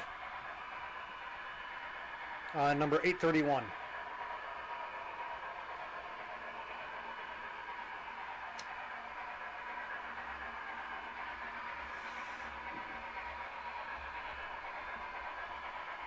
Similar to the 844.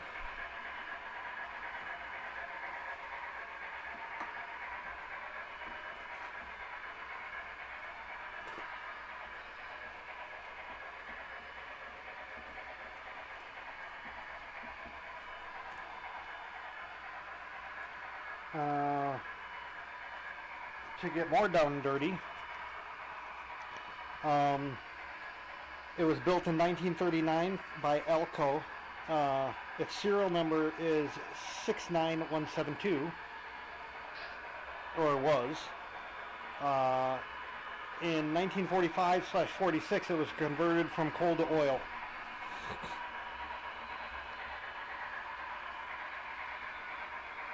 And its total weight is only 405.9 tons.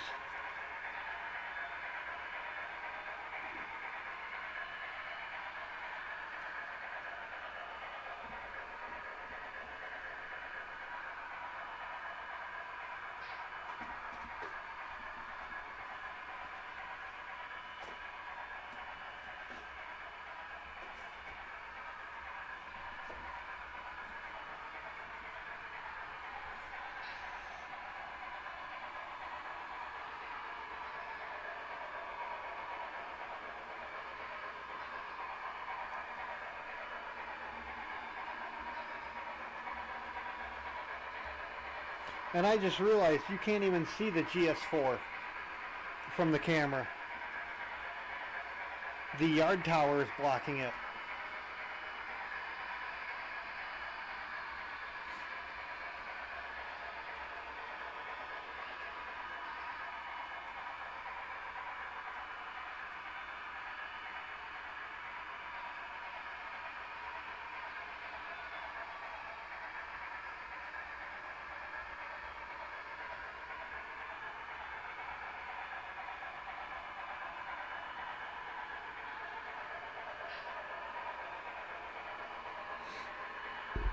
I think it's time to do dual steamer.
I've actually never tested this engine on the inside, so this is going to be a test.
Let's see if it likes this switch or not.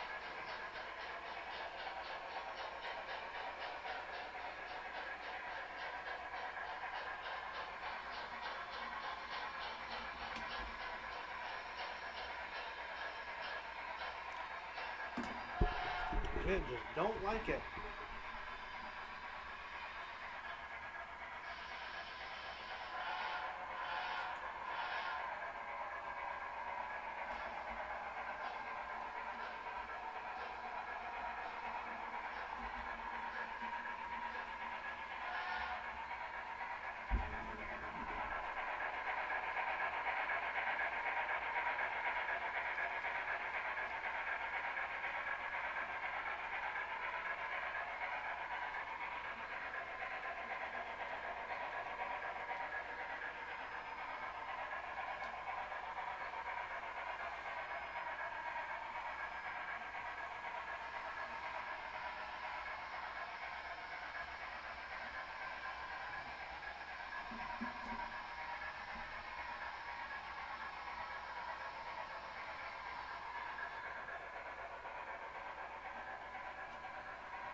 Ooh. Okay, fine. You're being a butthead about stuff.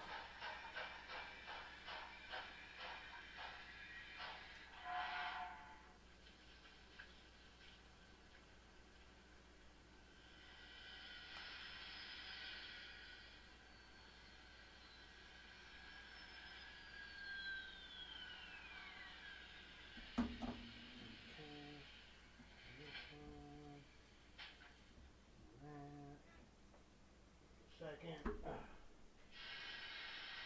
Having some technical difficulties.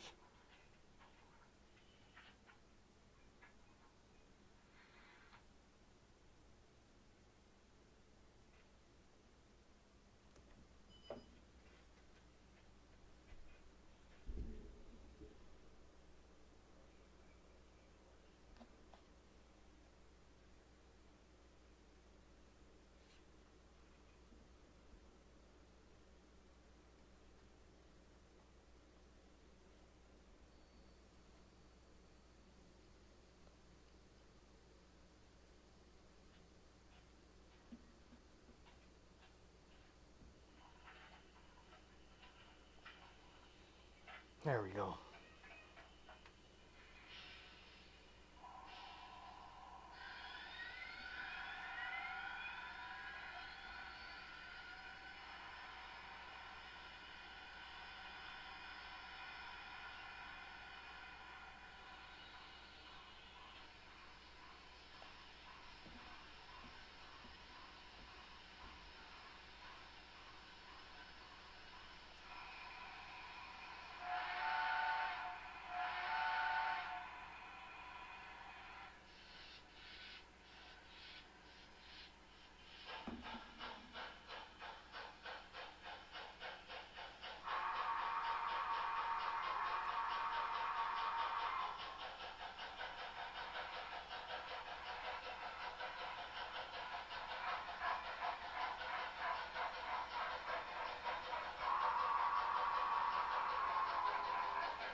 This might get a little loud.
Alrighty.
Alrighty, I think we're past 20%. We'll run it at this for a couple times and see how it does. But I think we fixed it.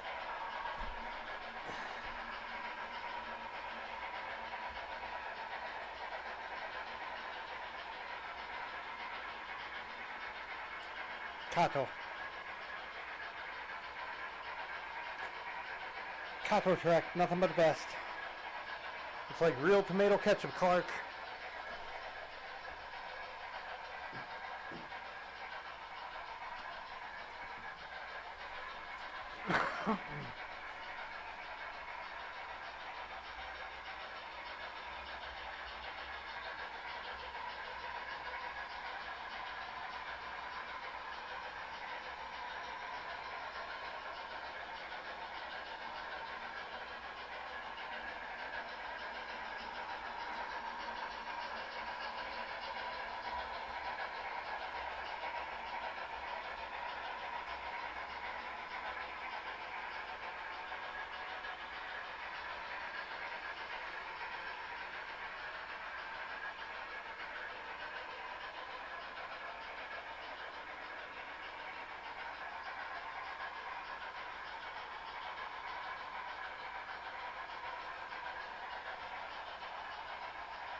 Oh, damn. I didn't mean...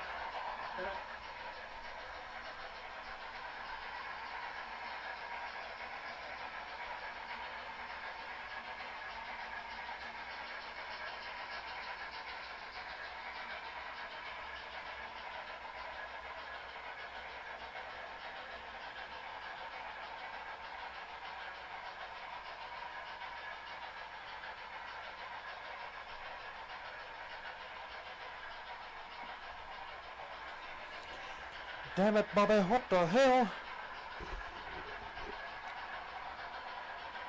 I forgot to turn my roster file on.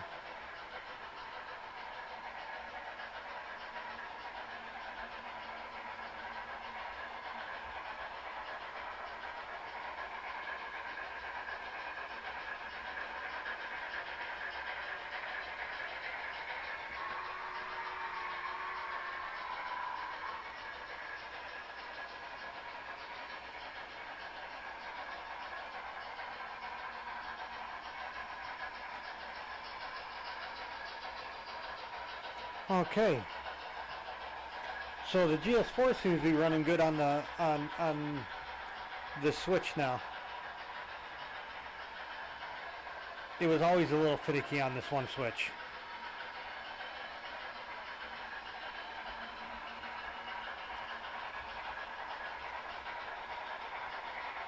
Because I broke the cardinal rule. Never have a switch connected to a curve. Should always have a little bit of straight between the curve and the switch, and I broke that rule.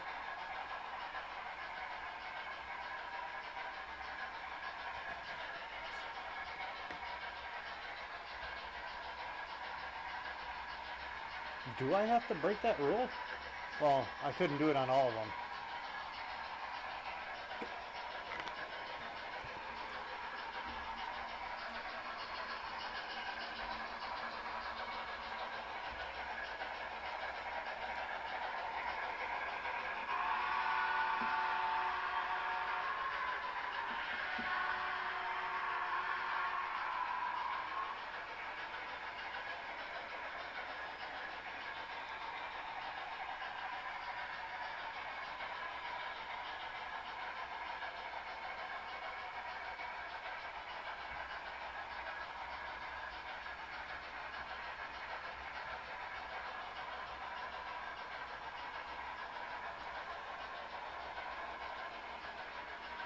So how are we all doing on the hump day?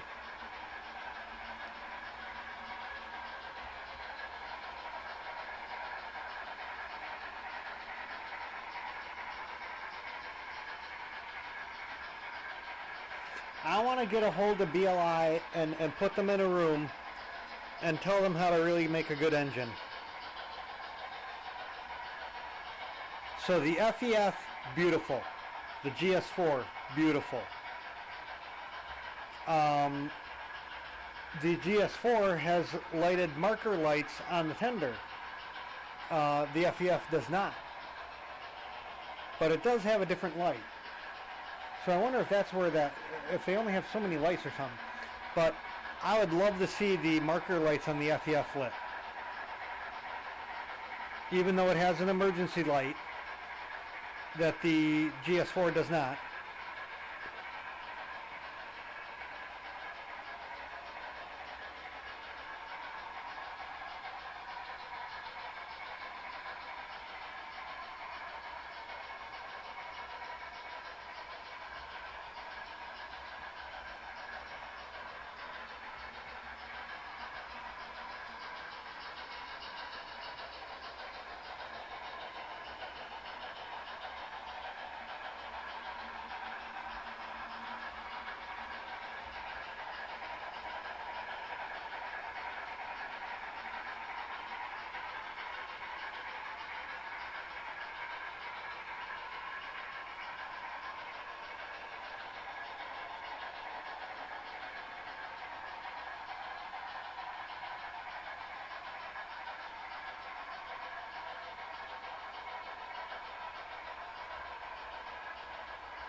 No biggie, August.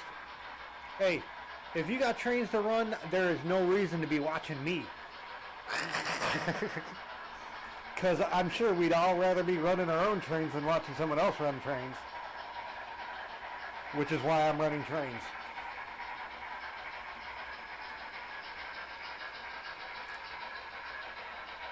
Plus, this actually gives me, running it in a non-standard configuration gives me time to iron out any problems.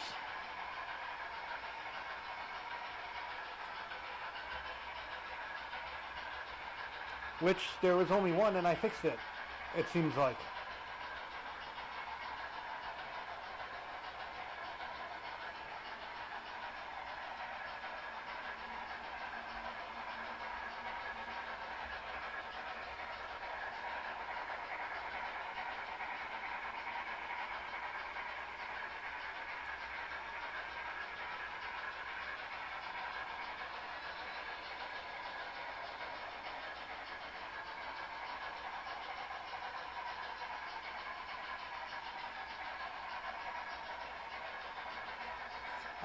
The UP is an FEF2 triple stack.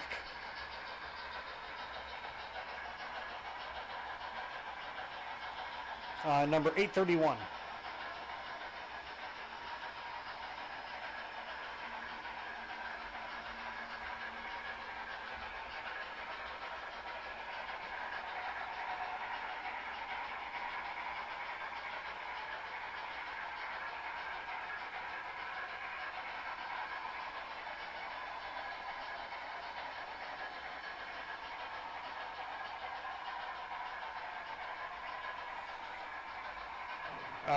Get them while you can because they're selling out. I was so lucky to come across the daylight. It's not even funny because they're sold out everywhere. I found this one in the refurb shop. My criteria was I wanted the large lettering on the tender and the white walls. I wanted a different number, but I ended up having to go with 4449.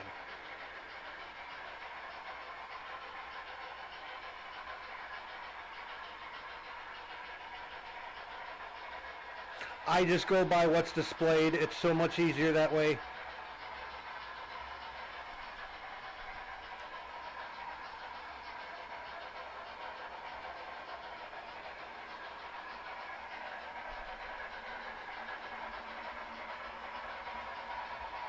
Damn it.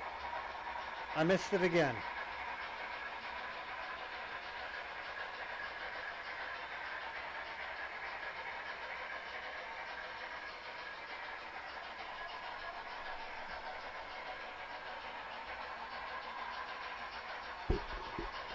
Oh, I don't think BLI makes a FEF for an N scale. I don't know what they make an N scale anymore, though.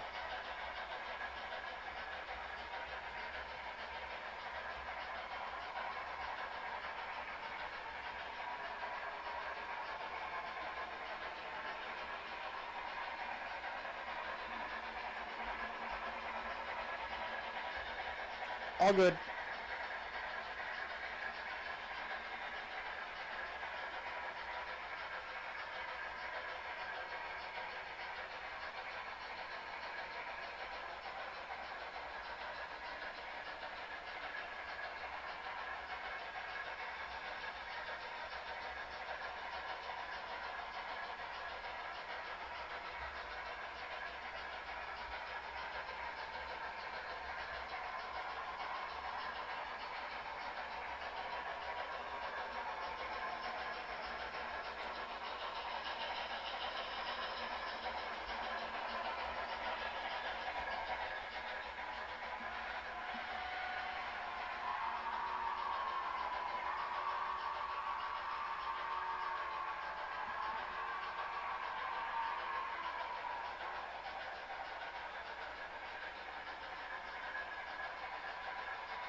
Oh, I just saw, I don't know what your running routine is.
I gotta do this the hard way then, don't I?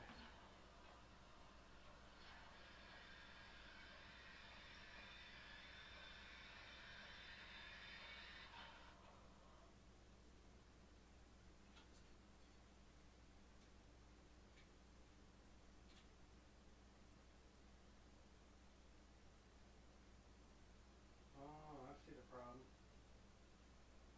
I sees it.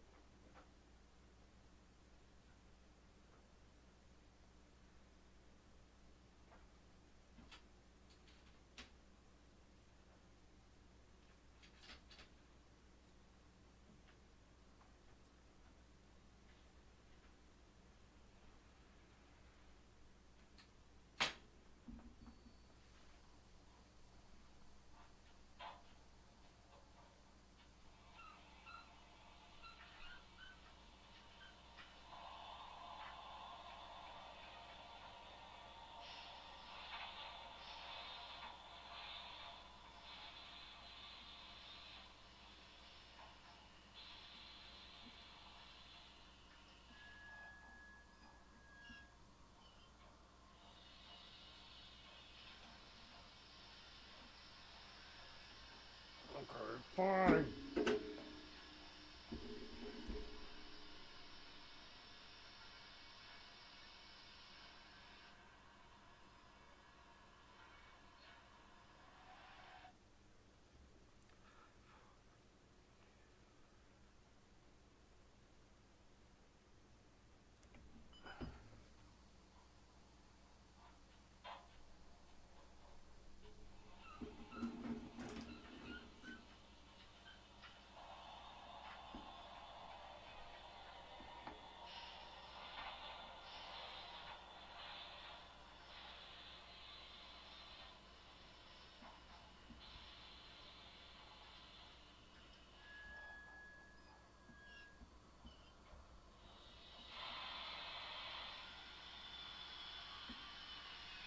Thank you.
Alrighty, I need this.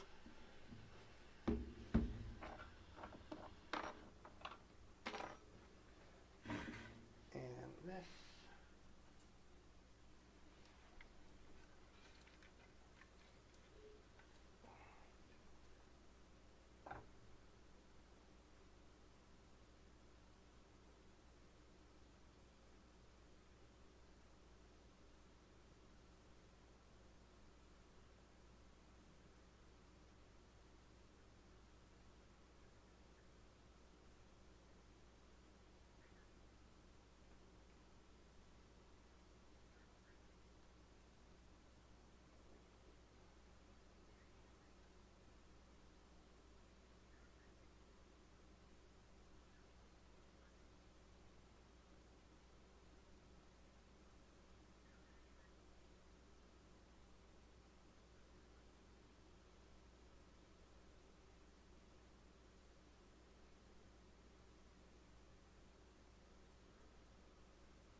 I know what I need to do, but I don't really want to do it right now.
Okay, hopefully I fix that.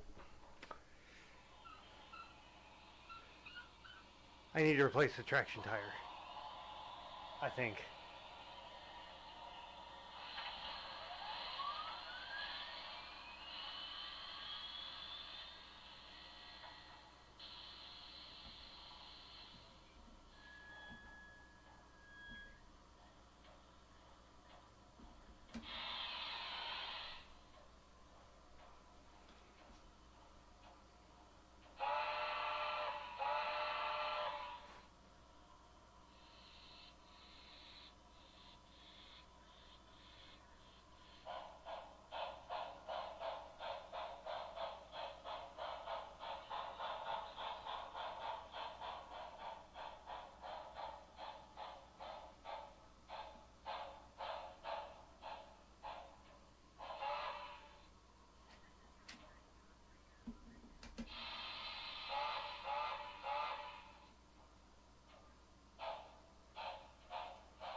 Okay, now that I got that all now. Hey, Anthony.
exactly what that was from too. That was probably from the centipede hit. It stretched the traction tire on that one side.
Okay, note to self. I need to buy me some traction tires just to be sure I have enough. That one was stretched out like you would not believe.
Okay, take 65, right?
I'm getting too old for this crap.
I gotta work on those two cars yet.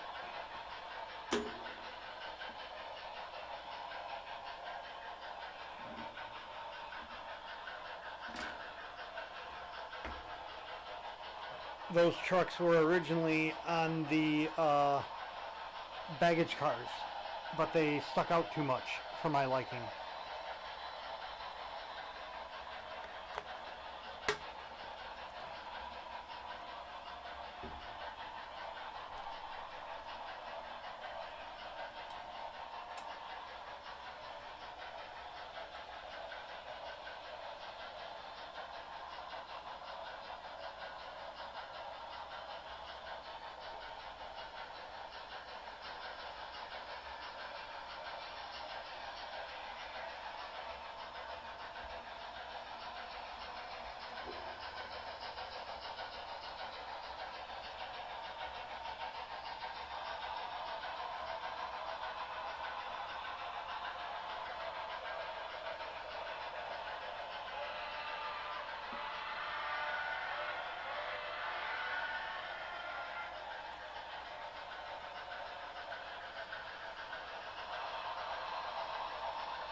That was kind of a pain in the butt, but also really, really easy to change that traction tire.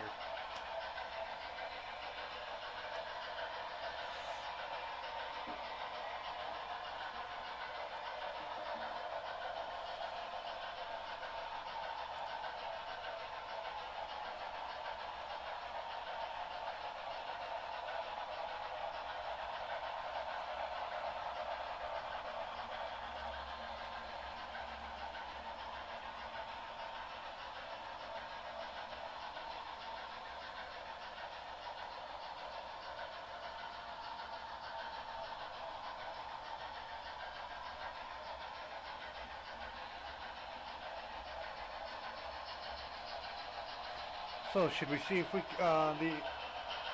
can take it at 25%?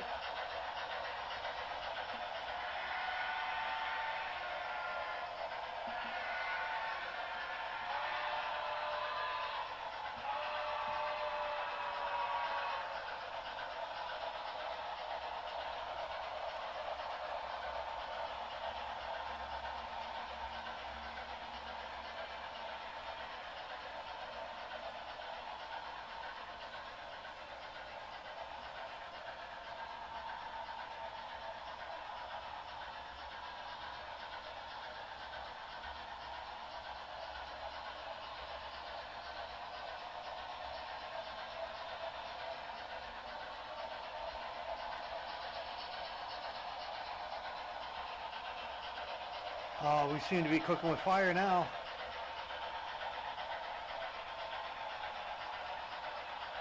All they needed to do was tack that one little curve.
just almost killed myself.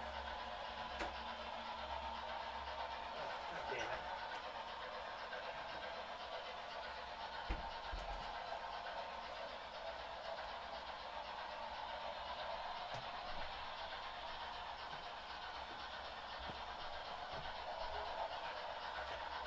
Note to self. Open all boxes and take traction tire parts out. And label. Alrighty.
Same damn car.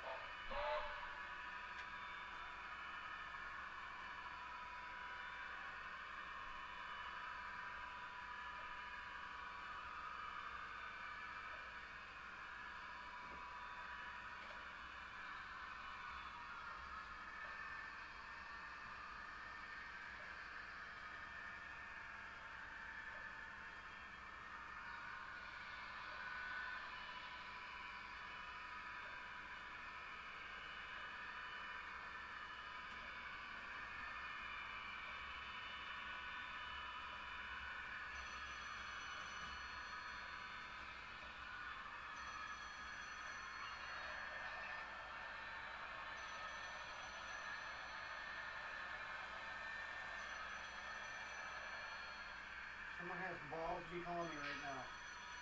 I know exactly who it is.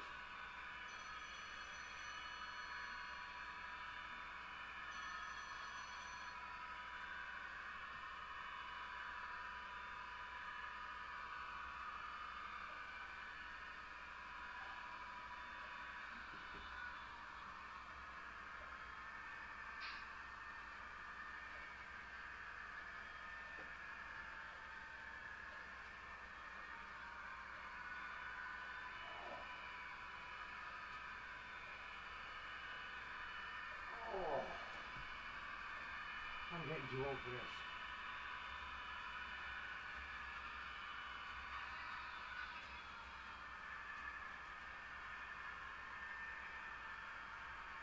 Oh.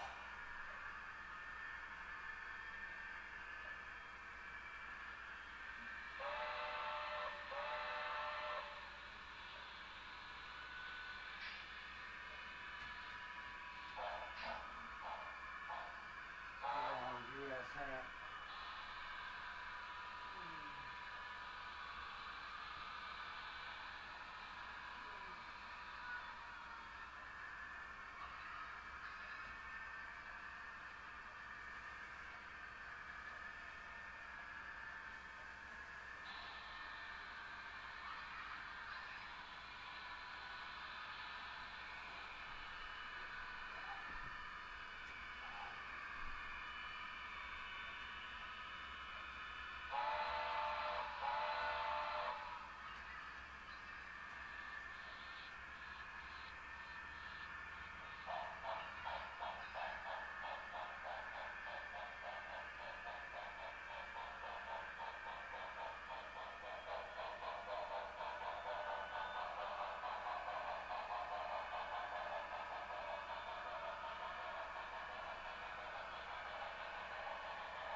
I know how to fix that car.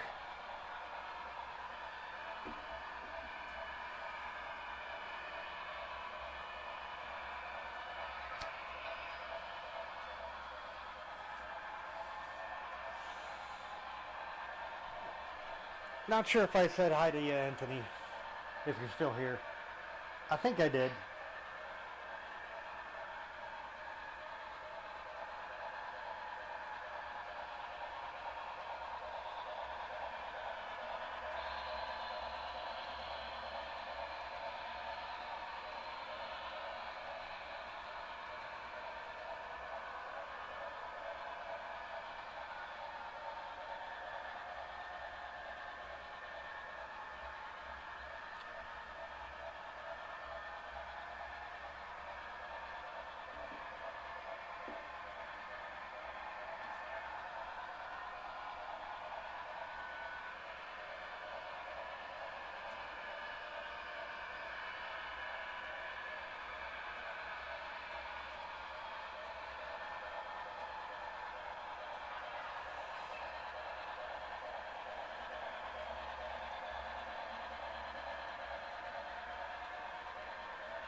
Do a little dark run.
Okay, sorry about that.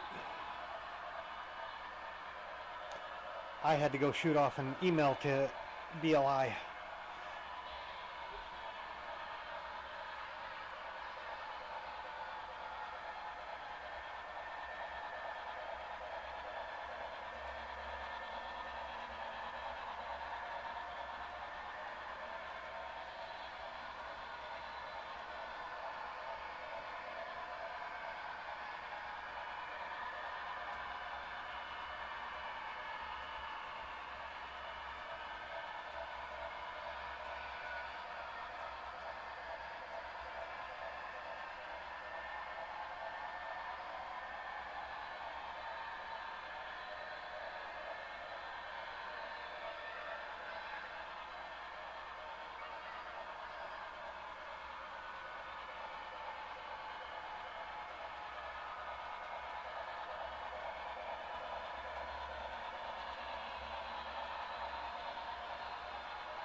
And a drive shaft, oh my god. What loco is that on? Do not tell me the one I told you to buy, something happened to it. I will feel like crap.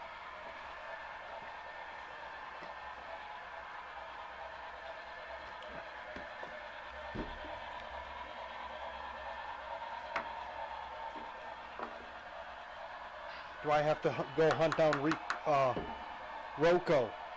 That's who it is.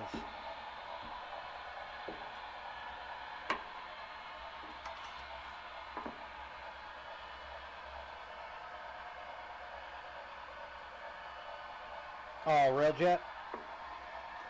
You got all them crazy trains, man. I love it. Me being in the Chicagoland, we don't see, honestly, any what I would call bullet train style trains at all.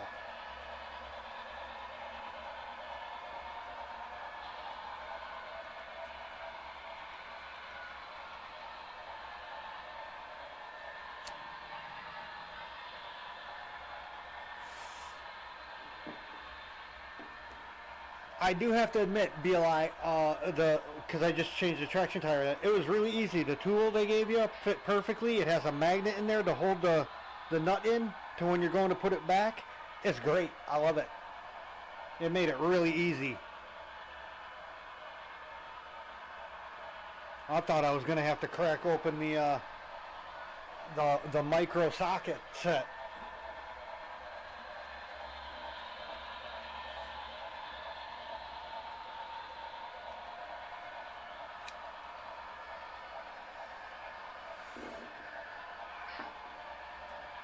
It was a little hard getting past the brake line, the brake shoe. It was a little tight there, but I was able to get it in there.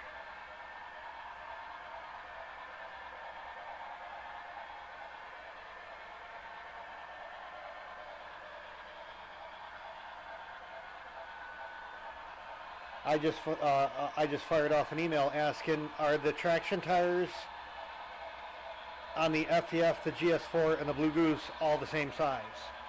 And if not, what sizes are there? Because obviously I'm going to want to get spares for all these.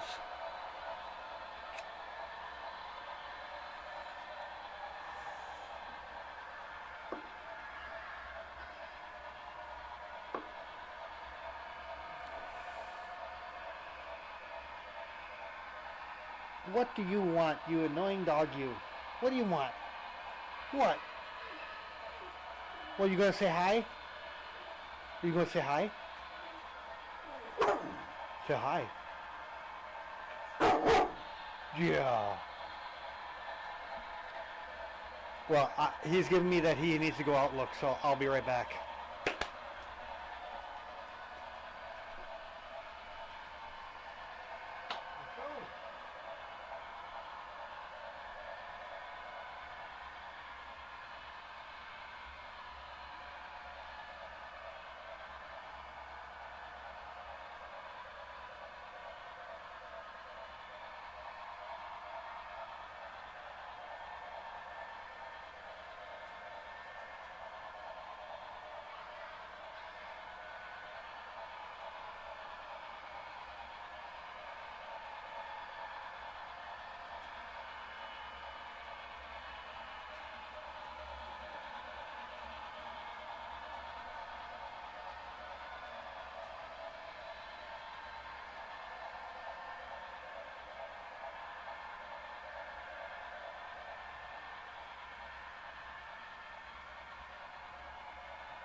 Okay, I'm back.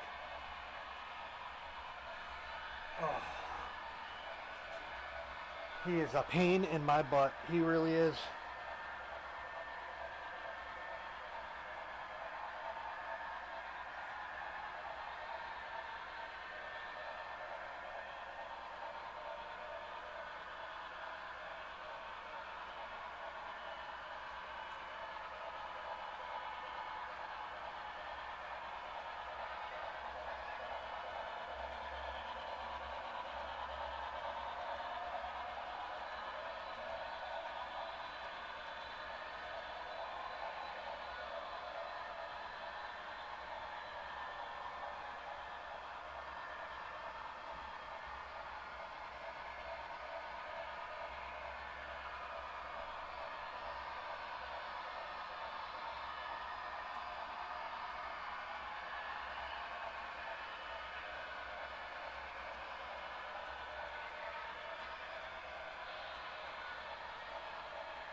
How long can a train run on a tank of fuel? Like a GP30, how long could it actually run?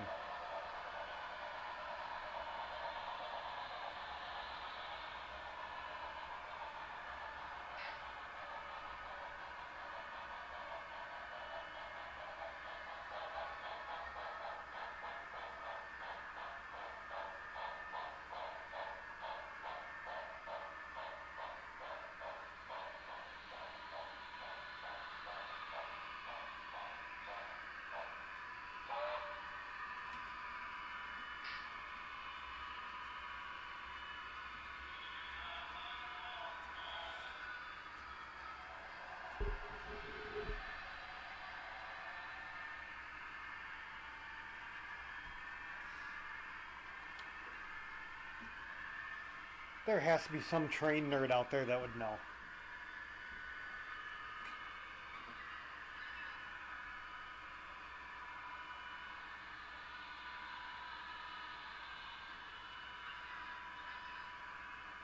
Because you would not believe the amount of knowledge I have that is just, why do I have it type knowledge? Like, ever since I read a zoo books in like 3rd grade, I remembered that the elephant has a gestation time of 24 months. And it's actually won me contests before because that was one of the questions.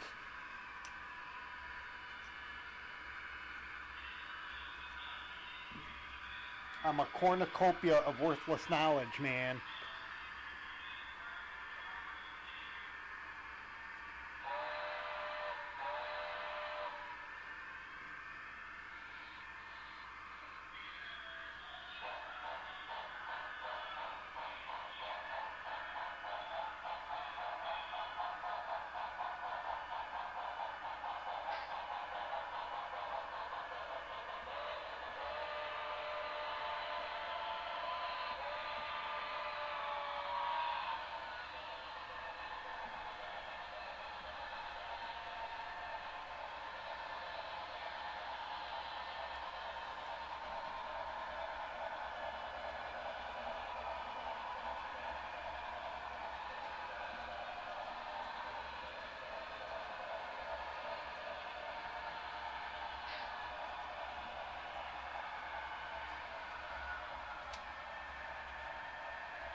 Has a fuel capacity of 1,700 to 2,600 gallons.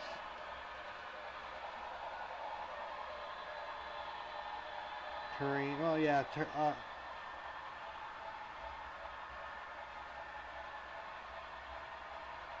potentially 850 to 2,200 miles.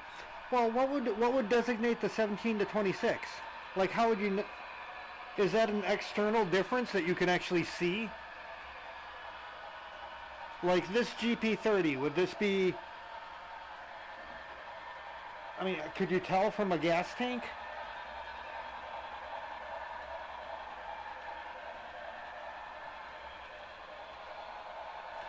I have never used AI in my frickin' life, and I'm not about to start now.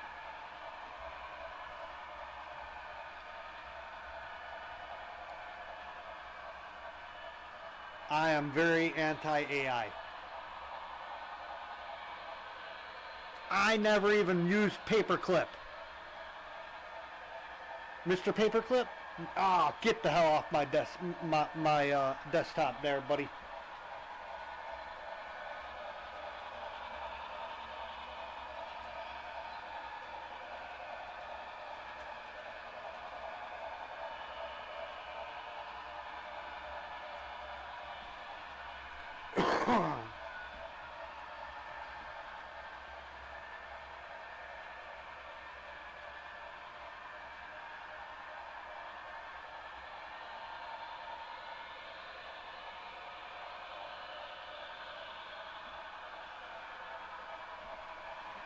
I've actually never had to replace a traction tire in my life until today.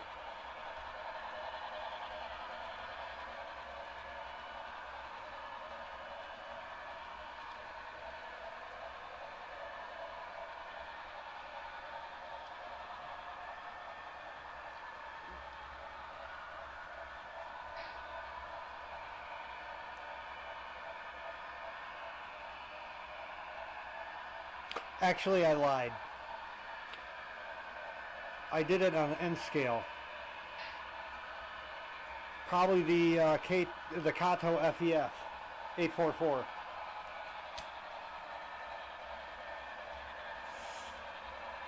God, I hated that locomotive. Oh, the worst goddamn locomotive I've ever ran. I'm hoping all the problems were just because it was a first run.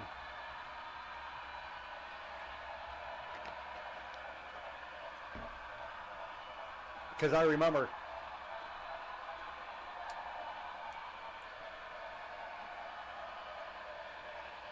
I posted pictures and stuff like that and videos like 3 days before anyone else did. I think I was like literally the first person to get one in this area. I actually drove to the hobby shop to pick it up because they said they were going to pick them up. And I left to go to the hobby shop.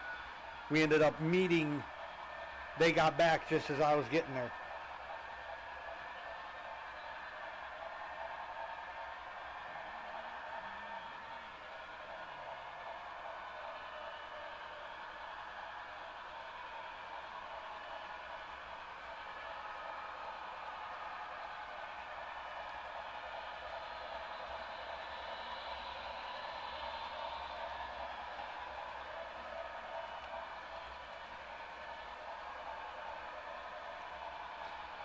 I think it is a Pico. It's either a Pico or a Roco that I'm actually looking at. And it's a...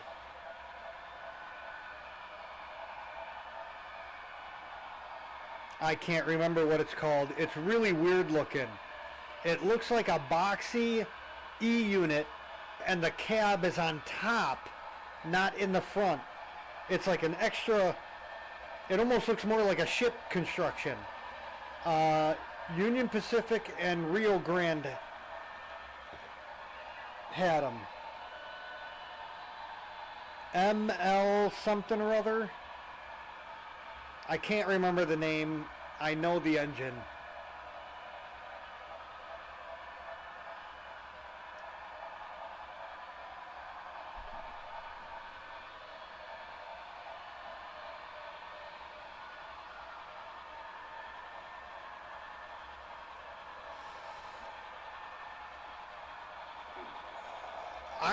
Honestly, I've never had a lemon until this layout, which was the Heisler.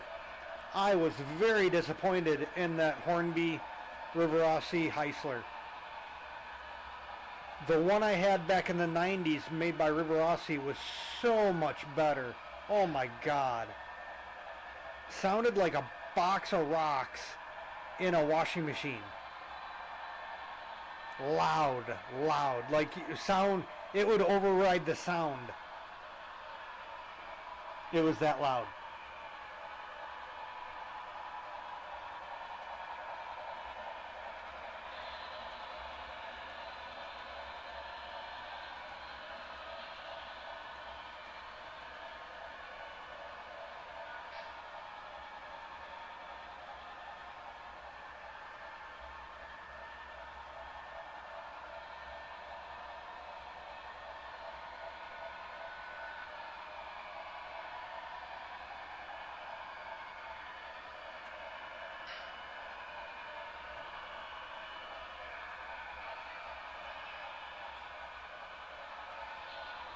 What crazy button did I accidentally hit now? God damn it.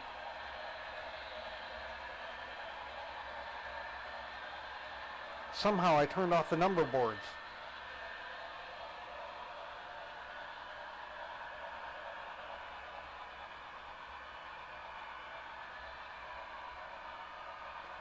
Have fun. Don't get attacked by raccoons.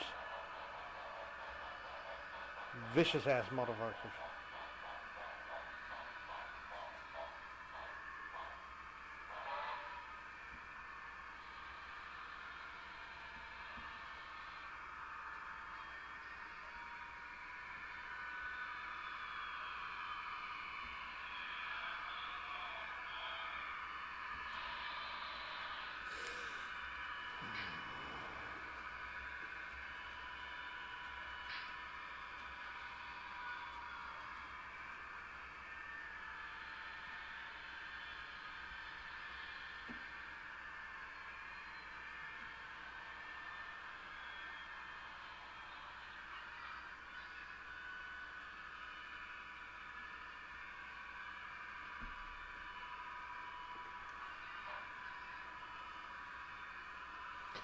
It's easier to just shut down and restart the locomotive than to figure out what button I accidentally hit.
I'm gonna start getting those too, slowly, before they're all gone. The switch motors for all the switches that aren't electronic already.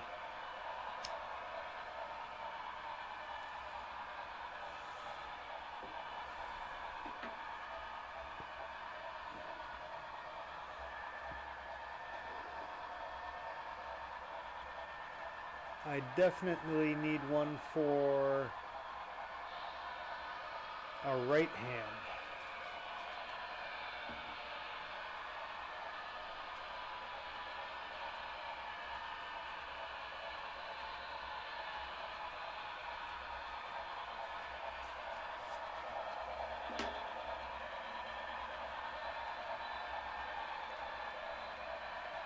Welcome back.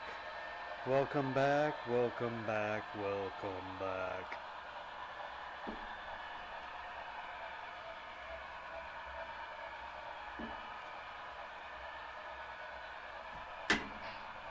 It's like, welcome back, Carter.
I'm gonna figure out how to make usable coal loads in steam engines.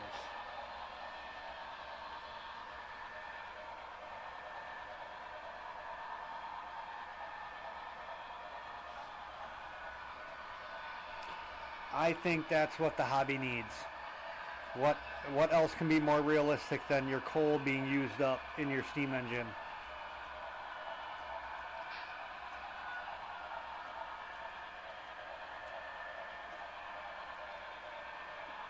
It would almost like a conveyor belt system.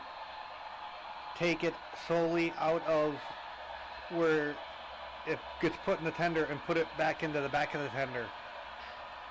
And then you can like go and empty it and refill it, or somehow reverse the process and put it back into the I don't know. There has to be a way to do it.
we can send a man to the moon in the 1960s. I think they can figure it out for HO scale. I think they can. I have faith in us. I have faith in the human race to be able to do that.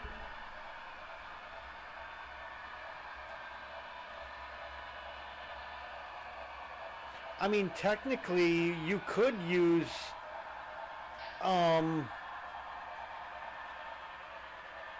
black sand. That would actually be more to scale than what you actually see. Man, some of these things are the size of a person's head. Come on, man. They're more like the size of your hand. When you shovel it, when they shovel it out of the tender into the engine, they always got like a couple pieces on their shovel. And the way they represent it on the coal tenders, each chunk is like the size of your head. I think coal is represented to be way too big in HO scale. Unless I've never seen like coal. I mean, I don't know about hoppers. Maybe it's big then.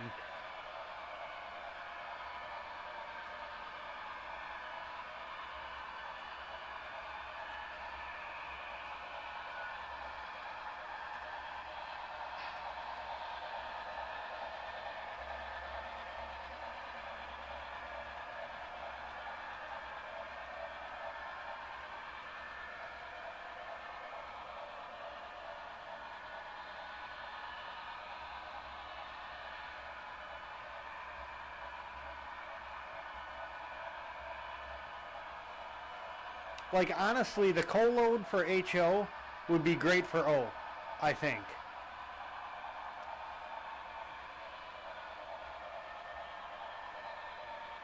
My guessing is a piece of coal would be the same, roughly the same as a piece of ballast. And we all see what the Kato track looks like with the ballast on the bottom of it. You know, even the size of cork, you know, the ballast that you put on cork. The size of that. That's more like the size of coal, I think.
That's exactly the sizing I'm thinking for HO.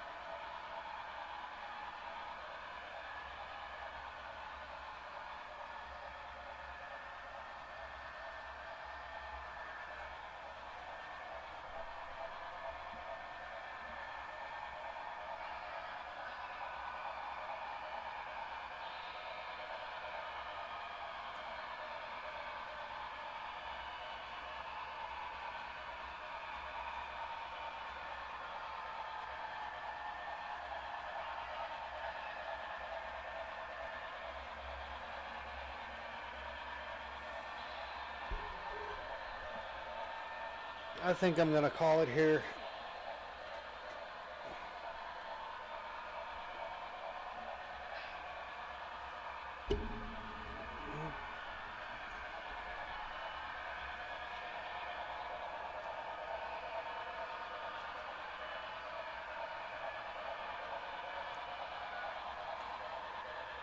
I'm gonna go make some food and go watch some TV.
And that's it, guys.